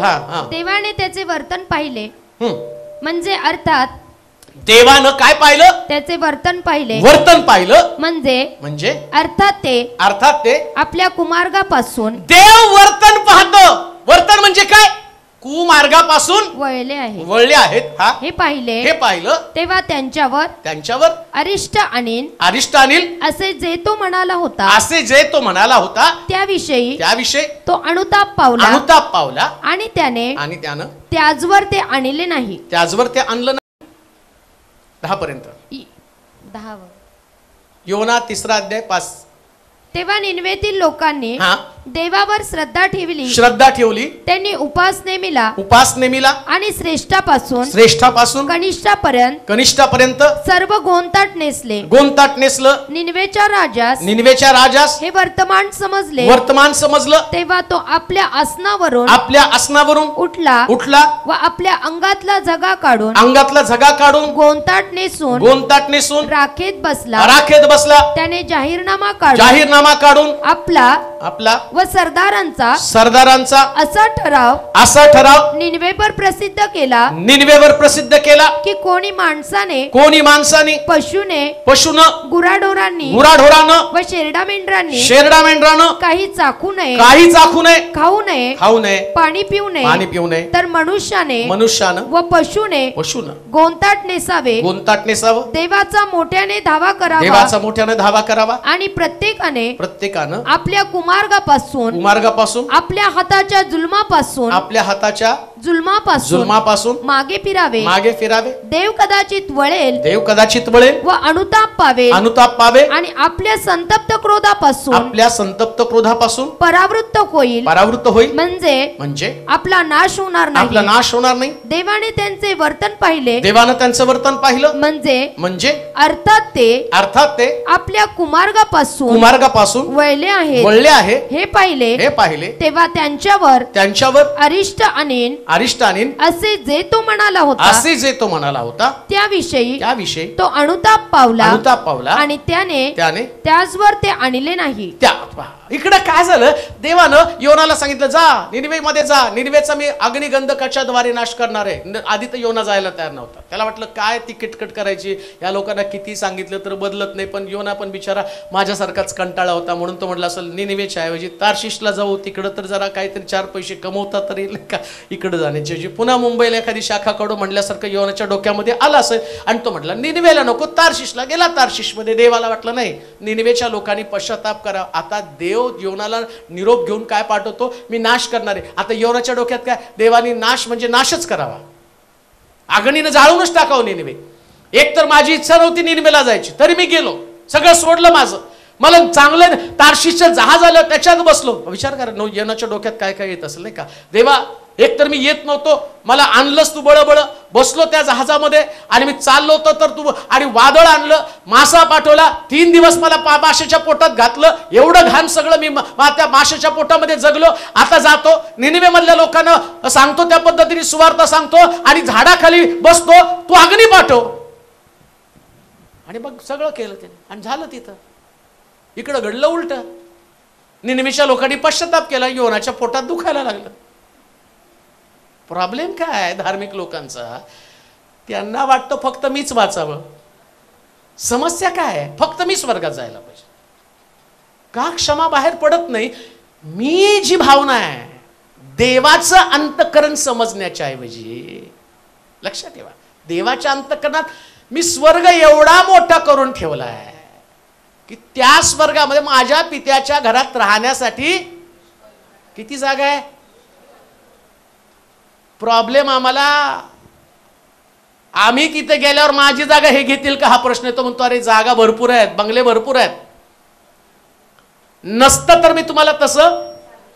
मग त्याचीच काय, सगळ्यांनी यावं. मग तो रागवतो, कधी निरोप पाठवतो, कामावर न येण्यासाठी नाही का. कधी कधी ऑफिसर सांगतो नाही आला तर उद्या तुम्हाला सस्पेंड करणार आहे, पण तो सस्पेंड नाही करत, कामावर यावं म्हणून सांगतो. तसं देवानं पण जाऊन योनाला सांगितलं, जाऊन सांग उद्या या निनिवेचा अग्निगंधकाच्या द्वारे नाश करणार आहे. आता निनिवेच्या लोकांनी तो शब्द ऐकलं, नाही नाही पश्चाताप करायला पाहिजे. राजानं पश्चाताप केला. पशु पक्षी गुरं डोरं जनावर सगळे उपाशी राहिले, सगळे गोंताट नेसून विलाप करायले. आणि योना तिकडं, देवा ऊन आलं, ठीक आहे एक वेल तुझ्यासाठी करतो. वेल उगवला रात्रभर, एवढा सुंदर, एका रात्रीत सुंदर वेल आला आणि त्या वेलेखाली जा योना बसून. आता मी सावलीपासून बचाव, निनिवे अग्निगंधकाच्या द्वारे मारणार, निनिवे त्याच्यामध्ये होरपळून निघणार आहे. आणि ती देवाजवळ प्रार्थना, पाठव ना अग्नी तिथून. देवा पाठव, कधी पाठवतो, लवकर पाठव ना जरा, माझं काम संपू दे ना, लोकांना कळू दे ना मी शुभवर्तमान सांगितलं, यांनी बदल केला नाही, यांना कळू दे, माझं न ऐक. असं असतं नाही का, माझं नाही ऐकलं ना कसं होतं बघा. ही धार्मिक लोकांची भावना. मेरी आवाज, त्याने योनाचा आवाज ऐकला नाही. ऐका, कोणा व्यक्तीचा आवाज ऐकू नका, देवाचाच आवाज फक्त ऐका. लोक तुम्हाला मिसगाईड करतील, हे प्रॉपर आहे, हे करेक्ट आहे, हे तुम्हाला पश्चातापाकडे घेऊन जातं. रिपेंटन्स. ज्या लोकांचं तुम्ही ऐकता, इथं रिपेंटन्स येत नाही, इथं डिप्रेशन येतं. पण जेव्हा तुम्ही देवाचं वचन ऐकता, ते तुम्हाला रिपेंटन्स कडे घेऊन जातं, पश्चातापाकडे घेऊन जातं. आणि जेव्हा तुम्ही पश्चाताप करता, नीट ऐका, देव क्षमा करणारा देव आहे. येशू ख्रिस्तानं पहिलाच उद्गार हे बाप्पा यांना क्षमा कर म्हणण्याचं कारण त्याला कळलं, निनिवेच्या लोकांना क्षमा मिळाल्या कारणानं भस्म होणारं निनिवे पुन्हा एकदा उभं राहिलं. ज्या जगाला क्षमा मिळेल त्या जग पुन्हा एकदा उभं राहणार आहे. हे निनिवे पुन्हा उभा राहिलं. सदोम गोमोरा नष्ट झालं का? सदोम गोमोराला क्षमा मिळाली नाही, निनिवे उभं राहिलं. जेव्हा तुम्ही क्षमा करता, त्यास तुम्ही कुठल्या तरी परिवाराला, कुठल्या तरी व्यक्तीला उभं करण्याचं काम करता. क्षमा करत नाही तर त्या व्यक्तीला तुम्ही उद्ध्वस्त करण्याचं काम करत आहात. हे क्षमेची ताकद आहे, रिस्टोरेशन. मग देवानं उच्च पद का येशू ख्रिस्ताला दिलं? त्यानं पहिला उद्गार जो उद्गारला, हे बाप्पा यांना क्षमा कर, तिकडे देव म्हटला याला उच्च पद. वर आकाशात खाली पृथ्वीवर त्याच्यासारखा मोठा कोणीच असू शकत नाही. का? त्यानं क्षमा हा शब्द पहिल्यांदा उद्गारल्या कारणानं बायबल सांगतं देवानं त्याला सर्वोच्च अशा प्रकारची जागा दिली. जेव्हा तुम्ही क्षमा करता, तुम्ही सर्वोच्च जागेवरती पोहोचता. क्षमा करायला शिका. तुमची जागा, तुमचं कॉलिंग क्षमेसाठीच आहे. मग क्षमा करण्यासाठी असं काय केल्यानं माझ्यामधनं क्षमा बाहेर पडणार? सगळ्यालाच वाटतं क्षमा करा, पण होत नाही हो. आणि मी तुम्हाला सांगतो ना, मी अजून 4 तास ओरडू द्या, अरे बापरे फार मुश्किल आहे बरं का. बायबल काय सांगतं माहिती का?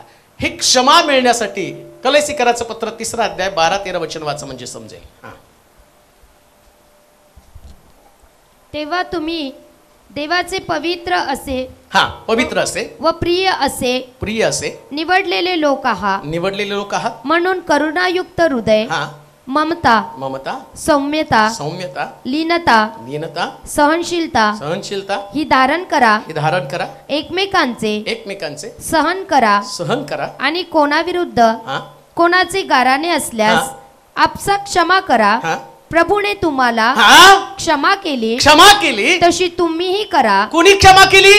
प्रभूने. म्हणून प्रभू जशी तुम्हाला क्षमा करता, आता ती क्षमा येणार कशी? मुळामध्ये प्रत्येकाला वाटतं क्षमा करायला पाहिजे. बरं काय माहिती का, एक शब्द जो असतो ना सॉरी, तो फार इंग्लिश मधला सोपा शब्द नाही का. ढेकर आली तर एक्सक्यूज.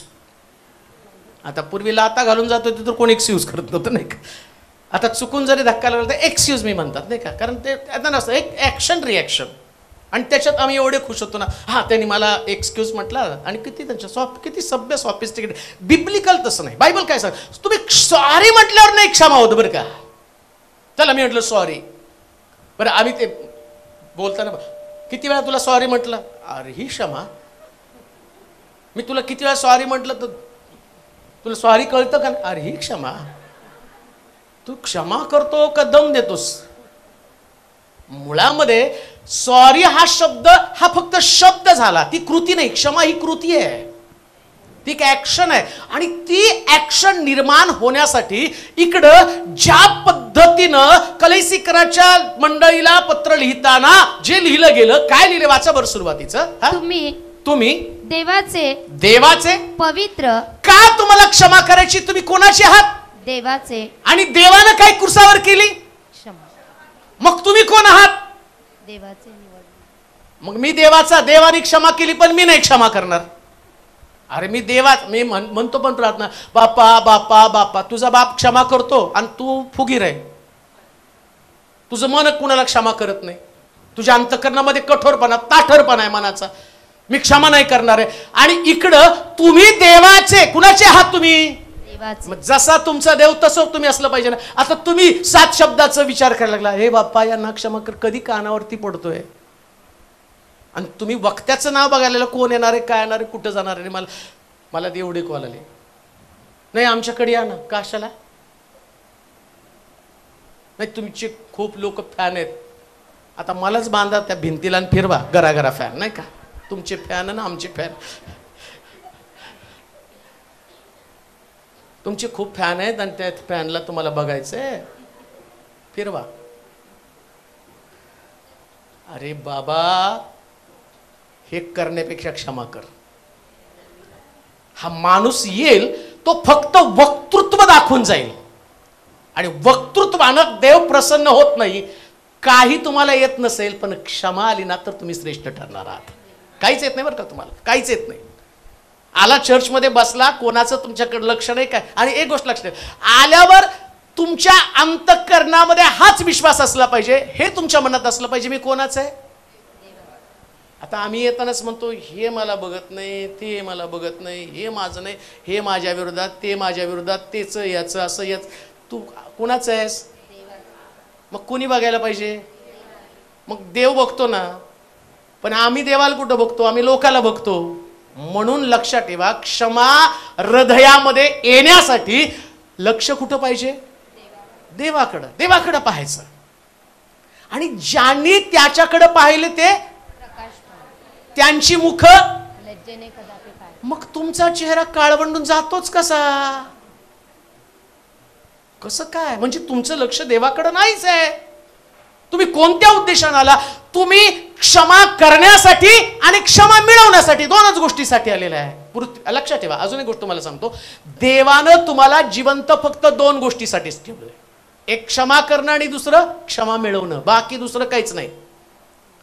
का मेला नाही त्याचं कारण मी तुम्हाला सांगतो. क्षमा केलं नाही म्हणून मेला नाही. हो, एवढं वाटलं तर डोक्यात तुमच्या दगड घालावं, पण नाही घालू दिला तर क्षमा करू द्या जरा आधी त्यांना. त्यांचं मन जरा बदलावं का तर त्यांनी स्वर्गात असावं.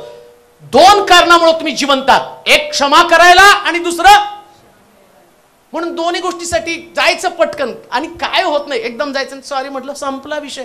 तर म्हणून आता बरं नुसतं सॉरी पण म्हणू नका बरं का, खाली वाचा म्हणजे तुम्हाला समजेल. वाचा पटपट. तेव्हा तुम्ही देवाचे पवित्र व प्रिय असे. कसे प्रिय असे म्हणजे देवाचे प्रिय कोण आहेत? क्षमा करणारे. कोणी भाव मारायचं नाही, मी लय देवाचं लाडका आहे नाही का. सांगताना सांग मी नाही देवा, माझं देवाचं तुम्हाला माहित नाही, माझ्या नादी नका लागू. अरे देवाचे प्रिय आणि लाडके का, शास्त्रात असं लिहिलंय. दानियल हे देवाच्या परमप्रिय मुला, तुझ्या प्रार्थनेला आरंभ होण्यापूर्वी देवानं मला तुझ्याकडे पाठवलं का. दानियल म्हणतो माझं पाप, माझ्या राष्ट्राचं पाप, माझ्या घराण्याचं पाप, माझं पाप, घराण्याचं पाप, राष्ट्राचं पाप मी माझ्या पदरी घेतो. का प्रिय झाला, त्यांनी देवाकडे क्षमा मागितली. कोणत्या गोष्टीसाठी? स्वतःच्या पापासाठी, घराण्याच्या पापासाठी, राष्ट्राच्या पापासाठी. ऐका, कोण देवाचे प्रिय लोक आहेत? जे आपलं पाप, घराण्याचं पाप, राष्ट्राचं पाप आपल्या पदरी घेऊन देवाकडे क्षमा मागतात, ते लोक देवाचे प्रिय लोक आहेत. तुम्ही कोणाच्या पापाकडे बघून त्यांच्यासाठी प्रार्थना करू नका. आम्हाला लोकांच्या पापांच्या फार पडलेले, लोकांचं पाप क्षमा कर. अरे लोकांचं सोडून द्या, तुमचं पाप बघा, तुमच्या घराण्याचं पाप बघा, राष्ट्राचं पाप बघा, आपल्या शहराचं पाप बघा. मला परवा कोणीतरी म्हटलं अमेरिकेत या ना, अमेरिकेच्या लोकांचं तारण. अरे अजून आमच्या महाराष्ट्रातच लोक ते एवढे मरायला लागलेत पापात, ते द्या सोडून. सोलापुरात अजून लोक उलटे पालटे पडलेत पापात. आणि अमेरिकेतून तिकडच्या लोकांचं तारण. तिकडचं तारण नाही, पहिले माझं पाप, माझ्या घराण्याचं पाप, माझ्या राष्ट्राचं पाप, मग जगाचं पाप. ऐका, प्रिय व्यक्ती बनण्यासाठी पहिल्यांदा ही भावना माझ्यामध्ये यायला पाहिजे, मी पापी आहे. क्षमा कधी येणार आहे? अंतःकरणामध्ये. मी कधी सुद्धा दुसऱ्यापेक्षा स्वतःला श्रेष्ठ समजता कामा नये. आमच्यामध्ये ती भावना असते, माझा अपमान, एवढी हिंमत, मी कोण आहे. बायबल सांगतं तू देवाच्या दृष्टिकोनातून एकदम शुद्र आहे. राजाला देव काय म्हणतो माहिती का, राजा तुझ्या डोक्यामध्ये अहंकार आला, मी तुला राजपदावरून काढून तुला पशुतुल्य म्हणून रानामध्ये गवत खाण्यासाठी पाठवत आहे.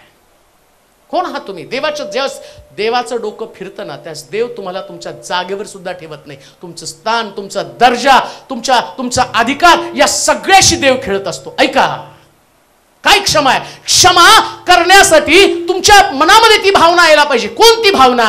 5 वचन ते, तेव्हा तुम्ही देवाचे पवित्र व प्रिय असे निवडलेले लोक आहात. म्हणून करुणायुक्त हृदय, ज्याच्या अंतःकरणामध्ये करुणा आहे तो क्षमा करणार आहे.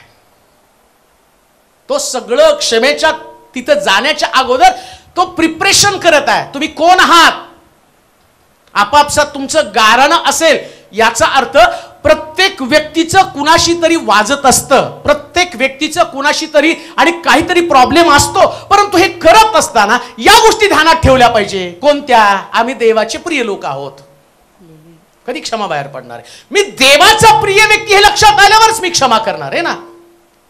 हात कुणाची तुम्ही? जर तुम्हाला त्या लुसिफरला तुमच्यावरती वर्चस्व गाजवू द्यायचंय, त्याला तुमच्यावरती राज्य करू द्यायचंय, तुम्हाला त्याच्या इच्छेप्रमाणे चालायचंय, मग तुम्हाला क्षमा नाही केली तरी चालते, काही उपयोग नाही. नका करू तुम्ही क्षमा. बायबल काय सांगतं? हे बाप्पा यांना क्षमा कर. येशू ख्रिस्त म्हणतो हे बाप्पा यांना क्षमा कर, कारण ते काय करतात ते त्यांना. आणि एक गोष्ट तुमच्या लक्षात येते का, हा क्रुसावरती असताना येशू, जो त्याच्या शरीरातनं रक्त वाहत आहे, त्याचं संपूर्ण शरीर खिळखिळ झालेलं आहे आणि रक्त पाणी सगळं गेलेलं आहे. त्याच्या पाठीवरती 39 फटके मारून त्याची सगळी पाठ सोलून काढलेली आहे. आता बोलण्यासाठी त्याच्याकडे शब्द कसे बाहेर पडत असतील, पण किती महत्वाचं तो बोलतो. तो म्हणतो पहिले हे मला सांगू द्या, एखादा व्यक्ती मरताना ना त्याची प्रॉपर्टी कुठे आहे हे सांगण्यासाठी काय करतो माहिती का, जी महत्वाची प्रॉपर्टी ज्याच्यामध्ये फार मोठी गुंतवणूक असते ना, त्याच्या संबंधानं पहिले बोलतो. म्हणतो दुसरा शब्द माझ्या मुखातनं बाहेर पडेल ना पडेल, पण जी महत्वाची गोष्ट ती मला सांगायची, ती प्रॉपर्टी मला सांगायची. ख्रिस्त सुद्धा आता क्रुसावरती शेवटची झुंज करत असताना, आता त्याची झुंज आणि त्या झुंज मधला असणारा पहिला आणि प्रॉपर्टीचा उद्गार, जे महत्वाचा आणि गाभा किंवा ज्याला असं म्हटलं की आता जे गुपित आहे, जे रहस्य आहे आणि जी सगळ्यात मोठी प्रॉपर्टी, त्या प्रॉपर्टी संबंधानं बोलत आहे. तो म्हणतो दुसरे शब्द बाहेर पडो अथवा न पडो, पण जे बापाने मला दिलेलं आहे आणि जे जगासाठी आवश्यक आहे, जे विश्वासणाऱ्यांसाठी आवश्यक आहे, जे परिवारासाठी आवश्यक आहे, हे प्रत्येक ख्रिस्ती विश्वासणाऱ्याला आणि बांधणी करण्यासाठी आवश्यक आहे. तो म्हणतो ती प्रॉपर्टी, जो पहिला शब्द कोणता, हे बापा यांना क्षमा कर, हा क्षमेचा शब्द क्रुसावरती बोलत असताना तो म्हणतो ही प्रॉपर्टी आहे, हे सगळ्यात मोठी संपत्ती आहे. लक्षात ठेवा, जर एखाद्या विश्वासणाऱ्या व्यक्तीच्या जीवनामधलं खरं त्याचं आत्मिक पण तपासायचं असेल, त्याची खरी प्रॉपर्टी काय असेल, लक्षात ठेवा, हे कॅसिओ किंवा हे माझं प्रीचिंग याला प्रॉपर्टी म्हणणार नाही, हे माझी जागा नाही. क्षमा ही माझी प्रॉपर्टी, क्षमा ही माझी प्रॉपर्टी. जर माझ्या अंतःकरणामध्ये क्षमा असेल तर मी सगळ्यात श्रीमंत व्यक्ती. आत्मिक जीवनामध्ये सगळ्यात श्रीमंत व्यक्ती कोण, ज्याच्या अंतःकरणातनं क्षमा बाहेर पडते, तो खरा श्रीमंत व्यक्ती. अजून एक गोष्ट तुम्हाला सांगू का, अनेक देव जगामध्ये आले, आपलं अस्तित्व त्यांनी दाखवलं. एका पण देवानं पाप्याला क्षमा केली नाही, पण प्रभू येशू ख्रिस्त जगामध्ये आला. तो देव का ठरला सगळ्यापेक्षा मोठा, फक्त त्यानंच जगातल्या प्रत्येक पाप्याला क्षमा केली. ही प्रॉपर्टी जगामध्ये दुसरीकडे कुठं सापडणार. हे श्रेष्ठत्व आहे क्षमेचं, हे क्षमेचं श्रेष्ठत्व आहे. लक्षात घ्या, ही क्षमा तुमच्यातनं बाहेर पडली पाहिजे. क्रुसावरचं इतकं मोठं झुंज तिथं चालली आणि त्या झुंज, आता सैतानाला वाटत होतं की यानं लवकर मरावं, एक एक शब्द त्याच्या मुखातनं बाहेर पडू नये. त्याला माहिती होतं लवकर यानं क्रुसावरती, असं युद्ध चाललेले. ते जवळजवळ 6 तास ते 9 तास, 12 ते 3. विचार करा, एवढं शरीरातनं रक्त गेल्यावरती 10 ते 15 मिनिटात त्यानं जीव सोडायला पाहिजे. म्हणजे तो क्रुसावरती लटकल्याच्या अगोदर त्याची सगळी पाठ सोलली होती, त्याचं कातडं काढलेलं होतं. बरं, ती सोलत असताना अशी तशी सोलली नाही, जे गळ आहेत ना, हाडांचे गळ आणि लोखंडी गळ, जो आसूड बनवलेला होता, आणि ते पाठीवरती मारून हाडापर्यंत जाऊन सगळं त्याचं पाठ सोलून काढली होती. एवढं रक्त वाहिल्यावर तो कसा जिवंत राहिला असेल. आणि मग तो एवढा संघर्ष करते, ती एवढी मोठी झुंज का देत आहे, कारण त्याला आता शेवटच्या क्षणामध्ये काहीतरी महत्वाच्या गोष्टी लोकांना सांगायच्या. त्या महत्वाच्या 7 गोष्टींमधलं सगळ्यात महत्वाची गोष्ट जी पहिली त्यांनी सांगितली ती क्षमा आहे. म्हणजे पहिलं वाक्य जो बोलतो ना, तो म्हणतो नाही, बाकीचे राहिले तर राहू द्या, पण मला हे बोललं पाहिजे. आणि ते का महत्वाचं आहे आणि तोच ते वाक्य पहिल्यांदा का आलं याचं कारण पण आहे. तुम्ही बघितलं तर आता जे आम्ही या क्षमे संबंधानं लुकाच्या शुभवर्तमानामध्ये तुम्ही बघितलं, वास्तविक पाहता 4 शुभवर्तमानामध्ये पहिल्यांदा मत्तई आहे. मत्तयातलं पहिलं यायला पाहिजे, पण ते लुकामधले आलेलं आहे. म्हणजे मग ते शुभवर्तमान लावलेलं पहिलं वाक्य कोणतं, पण ते लावणाऱ्यानं ते लावताना कोणता विचार केला माहिती का, तिथं जर तुम्ही बघितलं तर येशू ख्रिस्त पृथ्वी तलावर असताना फक्त क्षमा क्षमा क्षमा क्षमा क्षमा प्रार्थना करताना पण तो क्षमे संबंधानं बोलतो. डोंगरावरती जाताना सुद्धा म्हणतो प्रार्थना करण्याच्या अगोदर तुम्ही एकमेकाला क्षमा करा. सगळं बायबल जर तुम्ही बघितलं तर क्षमेवरती आधारित बायबल आहे. आणि ख्रिस्ती धर्म, या धर्माचं वैशिष्ट्य काय माहिती का, या धर्मामध्ये फक्त क्षमा आहे, बाकी तुम्हाला कुठंच क्षमा सापडणार नाही. जर तुम्ही ख्रिस्ती आहात तर तुमच्यातनं क्षमा बाहेर पडली पाहिजे, अन्यथा तुमचं ख्रिस्ती पण तुम्हाला तपासावं लागणार आहे. तपासावं लागेल बरं का. क्षमा नाही करत तुम्हाला कशी क्षमा मिळणार आहे. एक वचन वाचा म्हणजे तुम्हाला समजेल. मत्तयाचं शुभवर्तमान 18 अध्याय 35 वचन. मत्तय 18:35.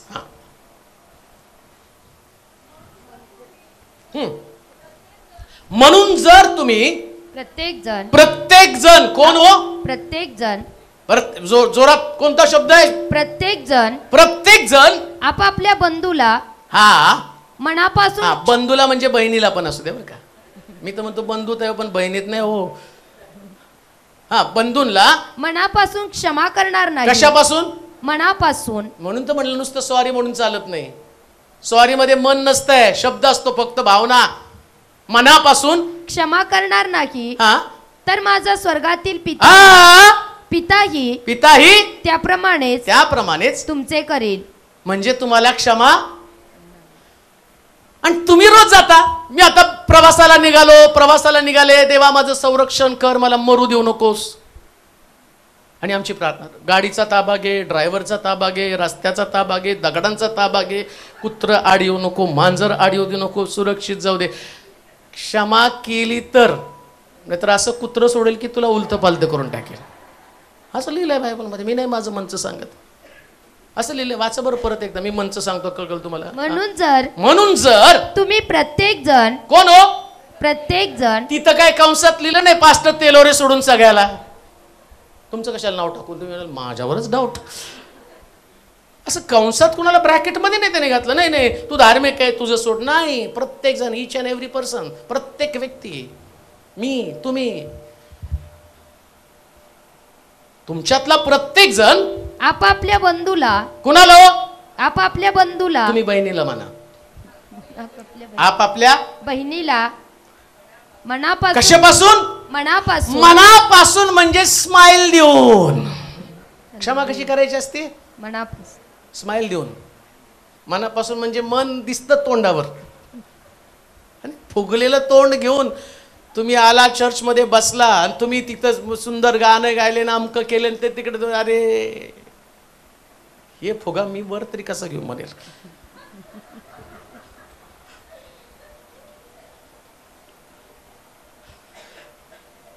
फुटू द्या. क्षमा करून, क्षमा ही पिणे बर का, किती सुंदर. आणि शास्त्र काय सांगतं? तुम्ही क्षमा करत नाही तर तुम्हाला मिळणार नाही. मग येशू क्रिस्तावरती म्हणतो, हे बाप्पा का हे काय करतात? हे क्षमा करत नाही, हे करतात. मुळामध्ये कोणाला म्हणत आहे हे बाप्पा यांना क्षमा कर? अरे यांना क्षमा कर. कोणाला? हे ऐकणारे लोक अजूनही क्षमा करत नाही. मग तो म्हणतो यांना क्षमा कर. यांना क्षमा नाही केली तर यांचं जीवन फार मुश्किल आहे. क्रुसावरचा शब्द असाच उद्गारू नका, असंच बोलू नका. हे बाप्पा यांना क्षमा कर. कोणाला? तुम्ही जशी क्षमा करतात तसंच तुमचा बाप तुम्हाला क्षमा करणार. तुम्ही करतच नाही. आणि म्हणून लक्षात ठेवा, आज बाहेर पडल्यावर पहिला कॉल तिकडे जाऊ द्या. कुठं? ज्यांना केली, नाहीतर मांजर आडवं येऊन, कुत्र आडवं येऊन, जेवणामध्ये काहीतरी जाऊन, फूड पॉइजन, व्हायरल, कुछ तो गडबड होने वाली जरूर. लक्षात ठेवा, देवाची वाट पाहू नका. पुन्हा मी तुम्हाला सांगतो, तो क्रुसावर ज्या तळमळीने म्हणत आहे, हे बाप्पा यांना, त्याची तळमळ समजून घ्या. तो तिथंच आहे, क्रुसावरती तडफडत आहे ना. आज परिवारामध्ये चाललेलं सगळं वातावरण, पती पत्नी, आई वडील, लेकरं, भावाभावामध्ये, बहिणी बहिणींमध्ये, सासू सुनेमध्ये, नवरा बायकोमध्ये ज्या पद्धतीचं वातावरण आहे ते क्षमा करू शकत नाही. आणि प्रभू तिकडे म्हणतो यांना क्षमा कर. यांना अजून पण कळलं नाही माझं इम्पॉर्टन्स, माझं बोलणं काय, कशा, हे सगळं करतात, प्रार्थना करतात, सगळं करतात, पण क्षमा करत नाही. लक्षात ठेवा, तुमचं सगळं आत्मिक जीवन शून्य आहे जेव्हा तुम्ही क्षमा करत नाही. पुन्हा ऐका, अगदी या गोष्टीवर मी जोर देऊन बोलेल. सगळं तुम्ही करता, तुमची सगळी कृती एका शब्दानं शून्य होऊन जाते. विचार करा, मी आज जवळजवळ तास दीड तास बोलत आहे, परंतु एवढं बोलताना ज्या पद्धतीचं माझं वक्तव्य, ज्या पद्धतीनं जोर देऊन मी बोलत आहे आणि एवढा घशाला त्रास देऊन ताणून मी बोलतोय, पण माझ्यामध्ये क्षमा नसेल तर विचार करा, या सगळ्या संदेशाला प्रभू शून्य किंमत देतो. तुमच्यासाठी खूप चांगला आहे, तुम्हाला आवडला. आज पुष्कळ लोक त्याच्यावर रिॲक्ट होतील. आणि हे पण मला माहिती, हा संदेश ऐकून आज खूप लोक क्षमा करणार आहेत, माझा विश्वास आहे. एक सुद्धा संदेश असा गेला नाही की ज्याची रिॲक्शन लोकांनी दिली नाही. लोक बदलले. याही संदेशानं घराघरामध्ये क्षमा फिरणार आहे. पण विचार करा, ज्यास मी बसून विचार करेल त्यास मला कळेल, अरे मी एवढं सगळं लोकांना दिलं, पण माझ्या बाबतीमध्ये देव पाहतो, तो म्हणतो अरे एवढं सुंदर प्रिचिंग केलं पण तू क्षमा केली नाही. आणि मी तातडीनं तिथं क्रुसावरती बोललो, मला बोलण्याची शक्ती नव्हती, माझ्या अंगात त्राण नव्हता, मला खूप वेदना होत्या, मला शिष्य सोडून गेले, लोकांनी माझ्या तोंडावरती थुंकले रे, माझ्या दाढीचे केस उपटले, मी इतका अपमानित झालो, एवढं मला लोकांनी टाकून दिलं, पण तेवढ्या तातडीनं हा संदेश तुमच्यापर्यंत पोचावा म्हणून मी क्रुसावरती म्हटलो, हे बाप्पा यांना क्षमा कर. का तर माझं बोलणं, माझी तळमळ लोकांपर्यंत पोचावी आणि त्या लोकांनी एकमेकाला क्षमा करावी या उद्देशानं, ज्या पद्धतीनं मी शेवटच्या क्षणापर्यंत झुंज करत होतो. लक्षात ठेवा, हा झुंजीमधला पहिला शब्द होता, हे बाप्पा यांना क्षमा कर. जो व्यक्ती आज या झुंजीमध्ये यशस्वी होईल तोच व्यक्ती क्षमा करणार आहे. झुंज चालू आहे, सैतानाचं वर्चस्व तुमच्यावरती. एक दिवस सैतान तुम्हाला सांगतो क्षमा करू नको, दुसरीकडे तुम्ही तुमचं अंतःकरण तयार करतात. इथं असं लिहिलं, सैतानाचं तुमच्यावर वर्चस्व होऊ नये. म्हणजे काय? तो झुंज करत आहे. आता झुंज चालू आहे. 365 दिवस तुम्ही झुंज करत होता, परंतु आता सैतानावर तुम्ही वर्चस्व गाजवा. एवढे दिवस सैतानाने तुमच्यावर वर्चस्व गाजलं, त्याने तुम्हाला क्षमा कर. आता तुम्ही सैतानावर वर्चस्व गाजायचं. काय करायचं? जायचं आणि क्षमा करायची, क्षमा मागायची. बायबल सांगतं, क्रुसावरची झुंज येशू ख्रिस्त जिंकला. आता तुम्हाला आणि मला त्याची झुंज जिंकायची आणि सैतानाला दाखवू द्यायचं, हारा हुआ शैतान मेरे जूतों के नीचे. कोण म्हणणार आहे? ज्यानं हे सत्य स्वीकारलं आणि जो त्या क्रुसाला समर्पित झाला. म्हणून तुम्हाला जाता जाता मी सांगेल, जो क्षमा करत नाही तो तारणापासून दूर राहतो. क्षमेसाठी जागृत असा.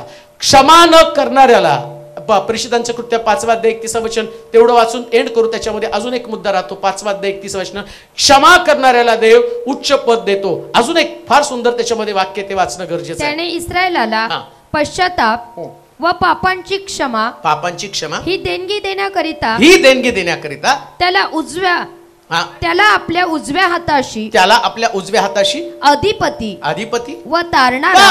क्षमा ही एक देणगी आहे. देणगी म्हणजे गिफ्ट. आम्हाला पवित्र आत्म्याच्या अनेक देणग्या माहिती, पवित्र आत्म्याची दानं माहिती.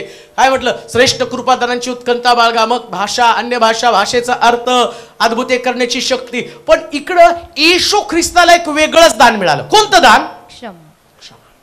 आणि आज दुपारी मी तुम्हाला सांगेल, ज्याचं अंतःकरण क्षमेनं भरलं, देवाने त्याला विशेष प्रकारचं दान दिलं असं सिद्ध होतं. फार विशेष दान आहे बरं का.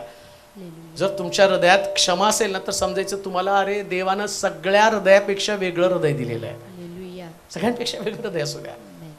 बरं, मला एक गोष्ट सांगा, या जगात आम्ही काय आणलं आणि काय घेऊन जाणार आहे? आणि आम्ही सगळे देवाचीच लेकरं आहोत आणि सगळ्याला आम्हाला स्वर्गात जायचंय. बरं, आम्ही असं चांगलं नव्हतो की तो आमच्यासाठी मरावा. तो आमच्यासाठी मेला. आणि एवढे आमचे अपराध असताना एका क्षणात मी पश्चाताप केला, त्याने क्षमा केली. मग मी एकमेकाला क्षमा करून सैतानाला पराभूत करण्याची संधी का सोडावी? क्षमा करा आणि सैतानाला पराभूत करा. देव तुम्हाला आशीर्वाद देऊ. आपल्या जागेवरती आपण उभं राहूया, आपले डोळे बंद करूया, आपल्या मान आपण झुकूया, आपली मस्तक आपण लावूया. देवाचं वचन आपल्याकडे आलेलं आहे. आमच्या अंतःकरणाची त्यानं भेट घेतली. क्षमा सर्वोच्च स्थान प्रभूकडनं तुम्हाला बहाल करतं. क्षमा एक देणगी आहे. क्षमा इमर्जन्सी पण आहे, तातडीची आहे. कारण क्रुसावरचा पहिला शब्द होता क्षमा. ही इमर्जन्सी आहे. प्रभूनं आम्हाला ठेवलंय याच उद्देशासाठी की आम्ही क्षमा करावी आणि क्षमा मिळवावी. जीवन दिसतं तसं नाहीये. मृत्यूमध्ये आणि आमच्यामध्ये फक्त एका पायरीचं अंतर आहे. आणि आज मी जिवंत आहे फक्त याच गोष्टीसाठी की मी क्षमा करावी आणि मी क्षमा मिळवावी. का? मी हृदय माझं स्वच्छ करू नये. सारं जग क्रुसाचा बोध घेत आहे, जगाचं लक्ष क्रुसाकडे लागले, पण क्रुसावरच्या देव येशू याचं लक्ष जगाकडे लागलेलं आहे. लोकांना येशू ख्रिस्ताला क्रुसावर पाहून दुःख झालं, पण क्रुसावरच्या ख्रिस्ताला आज लोकांकडे पाहून दुःख होत आहे. तुम्ही त्याच्यासाठी रडता, याच्यापेक्षा तो तुमच्यासाठी रडत आहे. का तर आमचं अंतःकरण तुटलेलं नाही, फार कठोर हृदय आमचं आहे. आणि या हृदयाकडे पाहून क्रुसावरचा येशू अजून सुद्धा बापाला म्हणत आहे, हे बापा यांना क्षमा कर. हे सर्वशक्तिमान देवा, आम्ही नम्रतेने तुझ्या समोर येतो.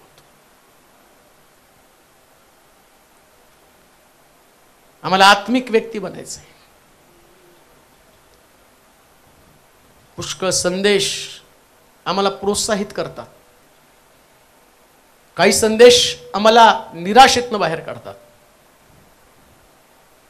परंतु आजच्या संदेशानं अनेक लोकांची हृदय तुटली जाऊ दे देवा. हे सुद्धा एक प्रोत्साहन आहे, क्षमा करण्यासाठी प्रोत्साहन आहे. देवाला पसंत पडणारी गोष्ट जी क्रुसावरची इमर्जन्सी क्षमा, ती तू आज आम्हाला शिकवलेली आहे. आलेल्या प्रत्येक व्यक्तीसाठी मी प्रार्थना करतो. पिढेमध्ये असणाऱ्या व्यक्तीला ज्या पद्धतीने ख्रिस्ताने सांगितलं, जा तुझ्या पापांची क्षमा झाली, आपल्या पिढेपासून मुक्त हो. प्रभू, आम्हाला हे लक्षात कधीच येत नाही. आमच्या जीवनात ज्या पिढ्या आहेत त्या पिढ्या फक्त क्षमा न केल्यामुळे आहेत. आज आम्हाला क्षमा कर ती गोष्ट आम्हाला कळली पण नाहीये. आम्ही पिढेसाठी तुझ्याकडे आलो, परंतु ख्रिस्तानं जसं बोललं की जा तुझ्या पापांची क्षमा झाली, आपल्या पिढेपासून मुक्त हो. आज अनेक लोकांना ते समजू दे, क्षमा न केल्यानं त्यांच्या परिवारामध्ये पिढे आहेत, क्षमा न केल्याने त्यांच्या जीवनामध्ये पिढा आहेत. काही गोष्टी आम्हाला प्रॅक्टिकल करणं गरजेचं आहे. प्रभू, ते तुझ्या वचनातनं शिकवलेलं आहे. जेवढ्या जेवढ्या घरांमध्ये आज संदेश जाईल, अशी तुटलेली नाती, दुभांगलेली मन पुन्हा एकत्र केली जाऊ दे. हा संदेश लाखो घरांमध्ये पोहोचू दे माझ्या देवा. लोक क्रुसावरच्या ख्रिस्ताकडे त्यांचं लक्ष लागलंय, परंतु क्रुसावरचा ख्रिस्त काय अपेक्षा करत आहे याच्याकडे लोकांचं लक्ष लागलेलं नाही. बापा, त्यांना क्षमा कर आणि त्यांना ते सत्य समजू दे. लांबून दुरून या ठिकाणात लोक आलेले आहेत. जाताना त्यांच्याबरोबर हर्ष असू दे, त्यांच्या प्रश्नांचं उत्तर असू दे. कोणीही व्यक्ती या ठिकाणातनं जाताना अशीच जाऊ दे नको. त्यांना बदल, पवित्र आत्म्या त्यांचा बदल कर. आहे तसं तुला समर्पित करत असताना प्रभूजी, आज अनेक अंतःकरणाची परिस्थिती बदलली जाऊ दे. चर्चा बांधकामासाठी प्रार्थना करतो, लवकरात लवकर ते पूर्ण व्हावं यासाठी कामगारांना ज्ञान दे. उन्हाच्या तापापासून त्यांचा बचाव कर. देणाऱ्या हातांमध्ये तो आशीर्वाद पाठव. बरकतीने त्यांना भर. अनेक अद्भुत गौरवी साक्ष घडू दे. धन्यवाद देतो, तुझी स्तुती कर, तुला महिमा देत. येशूच्या नावात ही प्रार्थना विनवणी केली म्हणून तो ऐक. आमेन. आता देव बापाची प्रीती, प्रभू येशू ख्रिस्ताची कृपा, पवित्र आत्म्याची सहभागिता तुम्हा सर्वांबरोबर आता आणि सदा सर्व काळ असो. आमेन.